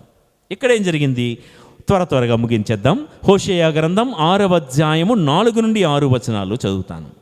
ప్రభువు ఇట్లనుచున్నాడు, ఎఫ్రాయిము, నేను మిమ్మేమి చేయుదును? యూదా ప్రజలారా, నేను మిమ్ము ఏమి చేయుదును? మీకు నా పట్ల గల ప్రేమ ఉదయకాలపు మంచువలెను, వేకువన విచ్చిపోవు పొగమంచువలెను క్షణికమైనది. కావుననే నేను నా ప్రవక్తలను మీ చెంతకు పంపితిని. నేను విధించు తీర్పును గూర్చియు నేను పంపు శిక్షను గూర్చియు వారిచే మీకు సందేశము వినిపించితిని. నేను మీ నుండి కోరినది కారుణ్యమును గాని బలులు కాదు. దేవుడు ఏం చెప్తున్నారండి? ఎఫ్రాయిము, నీకు నా మీద భక్తి ఉంది కాదు అని నేను అన్నాను. కానీ నీ భక్తి ఎలాంటిదో తెలుసా? ఉదయకాలపు మంచువలే, వేకువన తెల్లవారుగానే విచ్చిపోయే పొగ మంచువలే. నీ భక్తి కూడా క్షణికమైనదయ్యా. చూసారా? తెల్లవారునే చలికాలంలో దట్టమైన పొగమంచు ఉంటుందండి. 6-7 అయ్యేసరికి కొన్ని ప్రాంతాల్లో ఎదురుగా ఉన్న వ్యక్తి కూడా కనబడ్డు, అంత దట్టంగా ఉంటుంది. అరే, ఎంత దట్టమైన మంచు ఉంది కదా, పొగ మంచు ఉంది కదా, ఇక ప్రయాణాలు సాగవు అని అనుకుంటాం. 8-8:30 అవుతున్న సరికి సూర్యుడు ఉదయిస్తాడు. సూర్యరశ్మి తగలగానే అంతవరకు దట్టంగా ఉన్నటువంటి పొగమంచు ఏమైపోద్దో తెలుసా? ఏమైపోద్దో తెలియదు, ఆవిరైపోద్దండి. క్రిస్టల్ క్లియర్, మొత్తం క్లియర్ అయిపోద్ది. దేవుడు ఏమంటున్నారంటే, ఎఫ్రాయిము, నీ భక్తి కూడా అలాంటిదే. ఎఫ్రాయిమే కాదండి, మనందరిలో చాలా మటుకు మన భక్తి తపస్సు కాలం రాగానే, శ్రమల కాలం రాగానే పొగమంచు వలె దట్టంగా ఉంటుందండి మన భక్తి. సిలువ మార్గాలు, పాదయాత్రలు, దివ్య పూజలు, దీక్షలు, వ్రతాలు, నోములు, ఇవన్నీ నిలకడ స్థిరత్వం లేని భక్తి ఎఫ్రాయిము. ఈ 4వ జాము ఏం జ్ఞాపకం చేస్తుందో తెలుసా? కొందరి భక్తి 1 వారం దట్టమైన భక్తి అండి, తర్వాత వారాలు, తర్వాత అంతా కూడా ఆవిరైపోతుంది. నేను చెప్పాను కదా, లెంట్ డేస్లో 40 రోజులు దట్టమైన భక్తి, తర్వాత 40 రోజులు మిగుల్చుకున్నదంతా 41వ రోజున ఆవిరైపోద్ది. ఎఫ్రాయిము లాంటి నిలకడలేని భక్తి నీలో ఉంటే ఆ సమయమనే దేవుడు నీ వద్దకొస్తే ఎత్తబడే గుంపులో ఉంటావా, విడిచిపెట్టబడే గుంపులో ఉంటావా? కొంతమందికి వారాల భక్తి అండి. ఏమి మంగళవారం, అంతోని వారు ఉండొచ్చు, ఉండాలి. ఆ దినము ఆ పునీతుడి మీద భక్తి ఉంది, ఆ రోజు మౌనవ్రతం, ఆ రోజు ఉపవాసం, ఆ రోజు నేను ఎవరితోనూ ఏ తగాదాలను, ఏ బూతు మాట్లాడను. కొంతమందికి శుక్రవారం భక్తి, శుక్రవారాల పూట నేను నీసు తిన్నాను, ఏమీ తిన్నాను, ఎవరితోనూ తయ్యాలాడను, తగాదాలాడను. ఎవరైనా వచ్చి శుక్రవారం తగాదాలాడుతున్నారనుకో, ఏమంటాం? ఆగా, ఈరోజు అయిపోనే, ఈరోజు కాదు రేపు శనివారం నీ పంతం పడతా. శుక్రవారాన్ని కలిగించిన దేవుడు శనివారాన్ని కూడా కలిగించలేదా? శుక్రవారం దట్టమైన పొగమంచులాగా నీ భక్తుండి శనివారానికి ఆవిరైపోతే నన్ను క్షమించు, నీదేం భక్తమ్మా, నువ్వేం విశ్వాసు బాబు? ఎఫ్రాయిములాగా తెల్లవారితే ఆవిరైపోయే భక్తిలాగా ఒకవేళ నీ భక్తి ఉందేమో. తెల్లవారి గురించి మాట్లాడుతూ మరొకసారి నేను యాకోబు గారిని ప్రస్తావిస్తాను. ఆదికాండం 32వ అధ్యాయము 26వ వచనము. ఆ మనుష్యుడు, ఏ మనుష్యుడు? దేవుడి నుండి వచ్చిన ఆ దూత ఇలా అంటుంది, తెల్లవారుచున్నది, నన్నిక పోనిమ్ము అనెను. దానికి యాకోబు, నన్ను దీవించు వరకు నిన్ను వెళ్ళనీయను అని పలికెను. తెల్లవారుచుండగా యబ్బోకు అనే రేవు దగ్గర యాకోబు దేవుడు దూతతో పెనుగులాడుతూ ఉన్నాడు. ఆ ప్రాంతం దగ్గర ఏమంటాడు తెల్లవారుజామున? నువ్వు నన్ను దీవించేటంత వరకు నేను నిన్ను వదలనంటే వదలను. ప్రియులకు దేవుని బిడ్డలారా, సహోదరి సహోదరులారా, యాకోబు జీవితానికి ఏం కావాలండి? తెల్లవారినా కూడా నిలకడగా స్థిరంగా ఉండిపోయే ఆ కోరిక ఏంటో తెలుసా? నువ్వు నన్ను దీవించాలి, నువ్వు నన్ను దీవించుదాకా నేను నిన్ను వదలను అని. ప్రియులకు దేవుని బిడ్డలారా, సహోదరి సహోదరులారా, దేవుని బిడ్డలారా, ముగిస్తున్నానండి. నువ్వు ఏ గుంపులో ఉన్నావు? ఎత్తబడే గుంపులోనా, విడవబడే గుంపులోనా? లాజరు జ్ఞాపకం వస్తున్నాడా అండి? లాజరు ధనికుడు ఉపమానంలో తినడానికి తిండి, కట్టుకోవడానికి బట్ట, త్రాగడానికి నీరు లేకపోయినా ఆ పేదవాడైన లాజరు ఏ రోజు అవినీతికి, పాపానికి పాల్పడలేదు. దేవా, నువ్వు నన్ను దీవించుదాకా నేను ఇలాగే ఈ ధనవంతుడు ద్వారం దగ్గరే ఉండిపోతాను, నా నీతిలో నేను అలాగే ఉండిపోతాను, నన్ను దీవించుదాకా. నేను ఏ రోజు నీతి తప్పను, ధర్మం తప్పను, ఏ రోజు నేను భక్తి తప్పనని లాజరు ఉండిపోయాడు. ఏమయ్యాడో తెలుసు కదా కథలో? సరాసరి మరణించిన తర్వాత అబ్రహాము ఒడిలోనికి లాజరు వెళ్ళిపోతూ ఉంటే దేవదూతలు వచ్చి అబ్రహాము ఒడిలోనికి లాజరు వెళ్ళిపోయాడు. సరాసరి దేవదూతలే వచ్చి ఈ లాజరుని అబ్రహాము ఒడిలో కూర్చోబెట్టారు. మరి ధనవంతుడు ఏమన్నాడు? ఏం మాటలు మాట్లాడాడు? మేము అబ్రహాము వారసులం. చెట్టు పేరు చెప్పుకొని బతుకుతున్నాడు. తండ్రి అబ్రహామా ఏంటట? చనిపోయిన తర్వాత దూరంలో ఉన్నటువంటి అబ్రహామును చూసి తండ్రి అబ్రహామా. చచ్చాక వరసలు గుర్తొచ్చాయి. బ్రతికున్నంత వరకు వరసలు గుర్తు రాలేదు, బంధాలు బంధుత్వాలు గుర్తు రాలేదు. చనిపోయిన తర్వాతే తండ్రి మా నాన్న, చనిపోయిన తర్వాతే మా అమ్మ, చనిపోయిన తర్వాతే మా పిన్ని, చనిపోయిన తర్వాతే మా బాబాయ్. బతికుండగా ఒక కంచం నిండా అన్నం పెట్టలేని బతుకు ధనవంతుడిది. బతికుండగా గుర్తు రాలేదు అబ్రహాము తండ్రి అని. చచ్చాక ప్రేమలు పుట్టుకొచ్చాయి ఈ ధనవంతుడికి.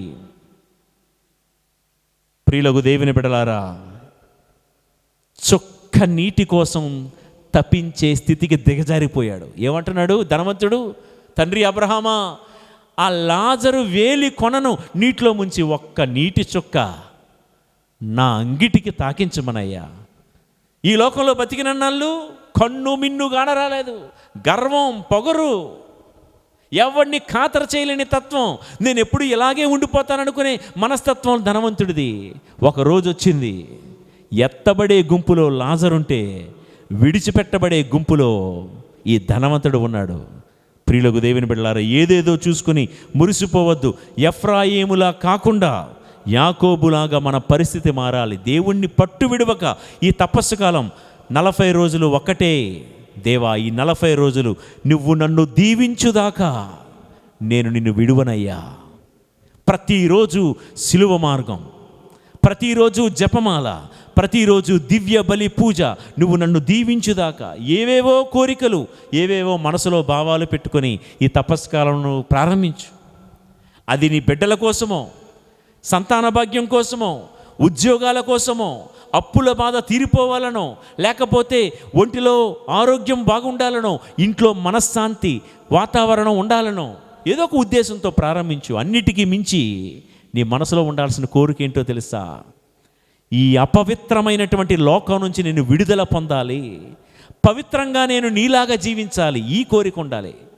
దీనికోసం యాకోబులాగా నన్ను దీవించుదాకా, నన్ను పవిత్రుడిగా మార్చినంత వరకు నేను వదిలిపెట్టనయ్యా నీ మందిరాన్ని, నేను వదిలిపెట్టనయ్యా నీ వాక్యాన్ని. తీర్మానం చేసుకో. సమయమైంది మిత్రమా, నీలో ఉన్న పాపపు టెండుటాకులు రాలిపోయి కొత్త కొత్త ఆత్మీయ చిగురులు చిగురించడానికి సమయమైంది మిత్రమా, సమయమైంది మిత్రమా. పాపపు మకిలి బురద కడిగి వేసుకొని స్వచ్ఛమైన కడిగిన ముత్యంలాగా మారడానికి సమయమైంది మిత్రమా, సమయమైంది మిత్రమా. ఈ తపస్సు ఉషస్సుగా మారడానికి ఈ ప్రయత్నములో దేవదేవుడు మనందరిని దీవించి కాపాడుదురుగాక. ఆమేన్. ప్రభువు మీతో ఉందురుగాక, మీ ఆత్మతో నుండునుగాక. సర్వశక్తి గల సర్వేశ్వరుడు పిత, పుత్ర, పరిశుద్ధాత్మ దేవుని దీవెనలు సర్వదా మీకు తోడై ఉండి మేము బలపరిచి కాపాడుదురుగాక. ఆమేన్.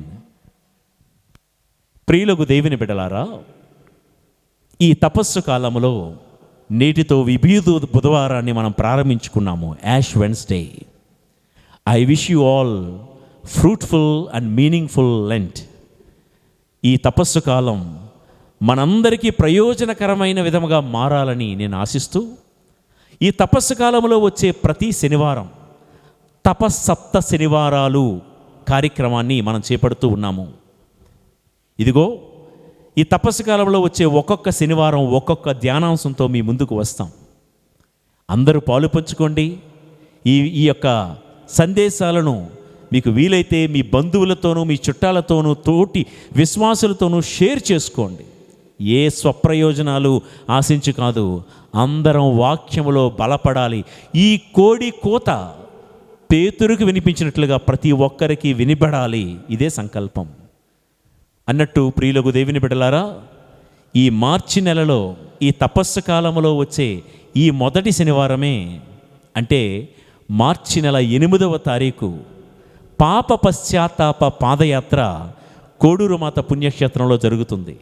భక్తులు, విశ్వాసులు మీ ప్రాంతాల నుండి ఎంత వీలైతే అంత పాదయాత్రగా తరలివచ్చి పుణ్యక్షేత్రంలో జరిగే కార్యక్రమాలు పాదయాత్రలోనూ, ఈ తపస్సు కాలంలో వచ్చే శనివారాల్లో కార్యక్రమ వివరాలు ఇలా ఉంటాయి, గమనించండి. ప్రతి శనివారం ఉదయం 8 గంటల నుండి జపమాల, ఈ పాదయాత్రలో 9 గంటల నుంచి 10 గంటల వరకు పరిశుద్ధ సేవ మార్గం, 10 గంటల నుంచి దివ్య సప్రసాద ఆరాధనలో పాలు పంచుకుంటూ, వాక్కు పరిచర్యలో పాలు పంచుకుని దివ్య బలి పూజలో పాలు పంచుకుందాం. ఈ ఆరాధన కార్యక్రమాలన్నీ అయిపోయిన తర్వాత ప్రతి ఒక్కరికి ప్రేమ విందు కలదు. కాబట్టి మీ అందరినీ ప్రేమతో ఆహ్వానిస్తున్నాను. తపస్సు కాలంలో ప్రతి శనివారం కోడూరు మాత పుణ్యక్షేత్రము, విశాఖ అగ్రపీఠం బాడంగి మండలంలో ఉన్నటువంటి కోడూరు మాత పుణ్యక్షేత్రములో ప్రతి శనివారం జరిగే ఈ కార్యక్రమాలకు మీ అందరినీ కుటుంబాలుగా తరలిరమ్మని ప్రేమతో ఆహ్వానిస్తున్నాను. దూర ప్రాంతంలో నుండి రాలేకపోయిన వాళ్ళు ఈ మాధ్యమం ద్వారా స్ట్రీమ్స్ ఆఫ్ గ్రేస్ ఈ యూట్యూబ్ ఛానల్ని ఇంతవరకు గనక మీరు సబ్స్క్రైబ్ గనక చేసుకోకపోతే చేసుకోండి. మీ చుట్టాలతో కూడా సబ్స్క్రైబ్ చేయించండి. ఈ యొక్క సందేశాన్ని 10 మందితో పంచుకోండి. దేవుడు ఈ తపస్సు కాలాన్ని మనందరి జీవితంలో ఉషస్సుగా మార్చుదురుగాక. ఆమేన్.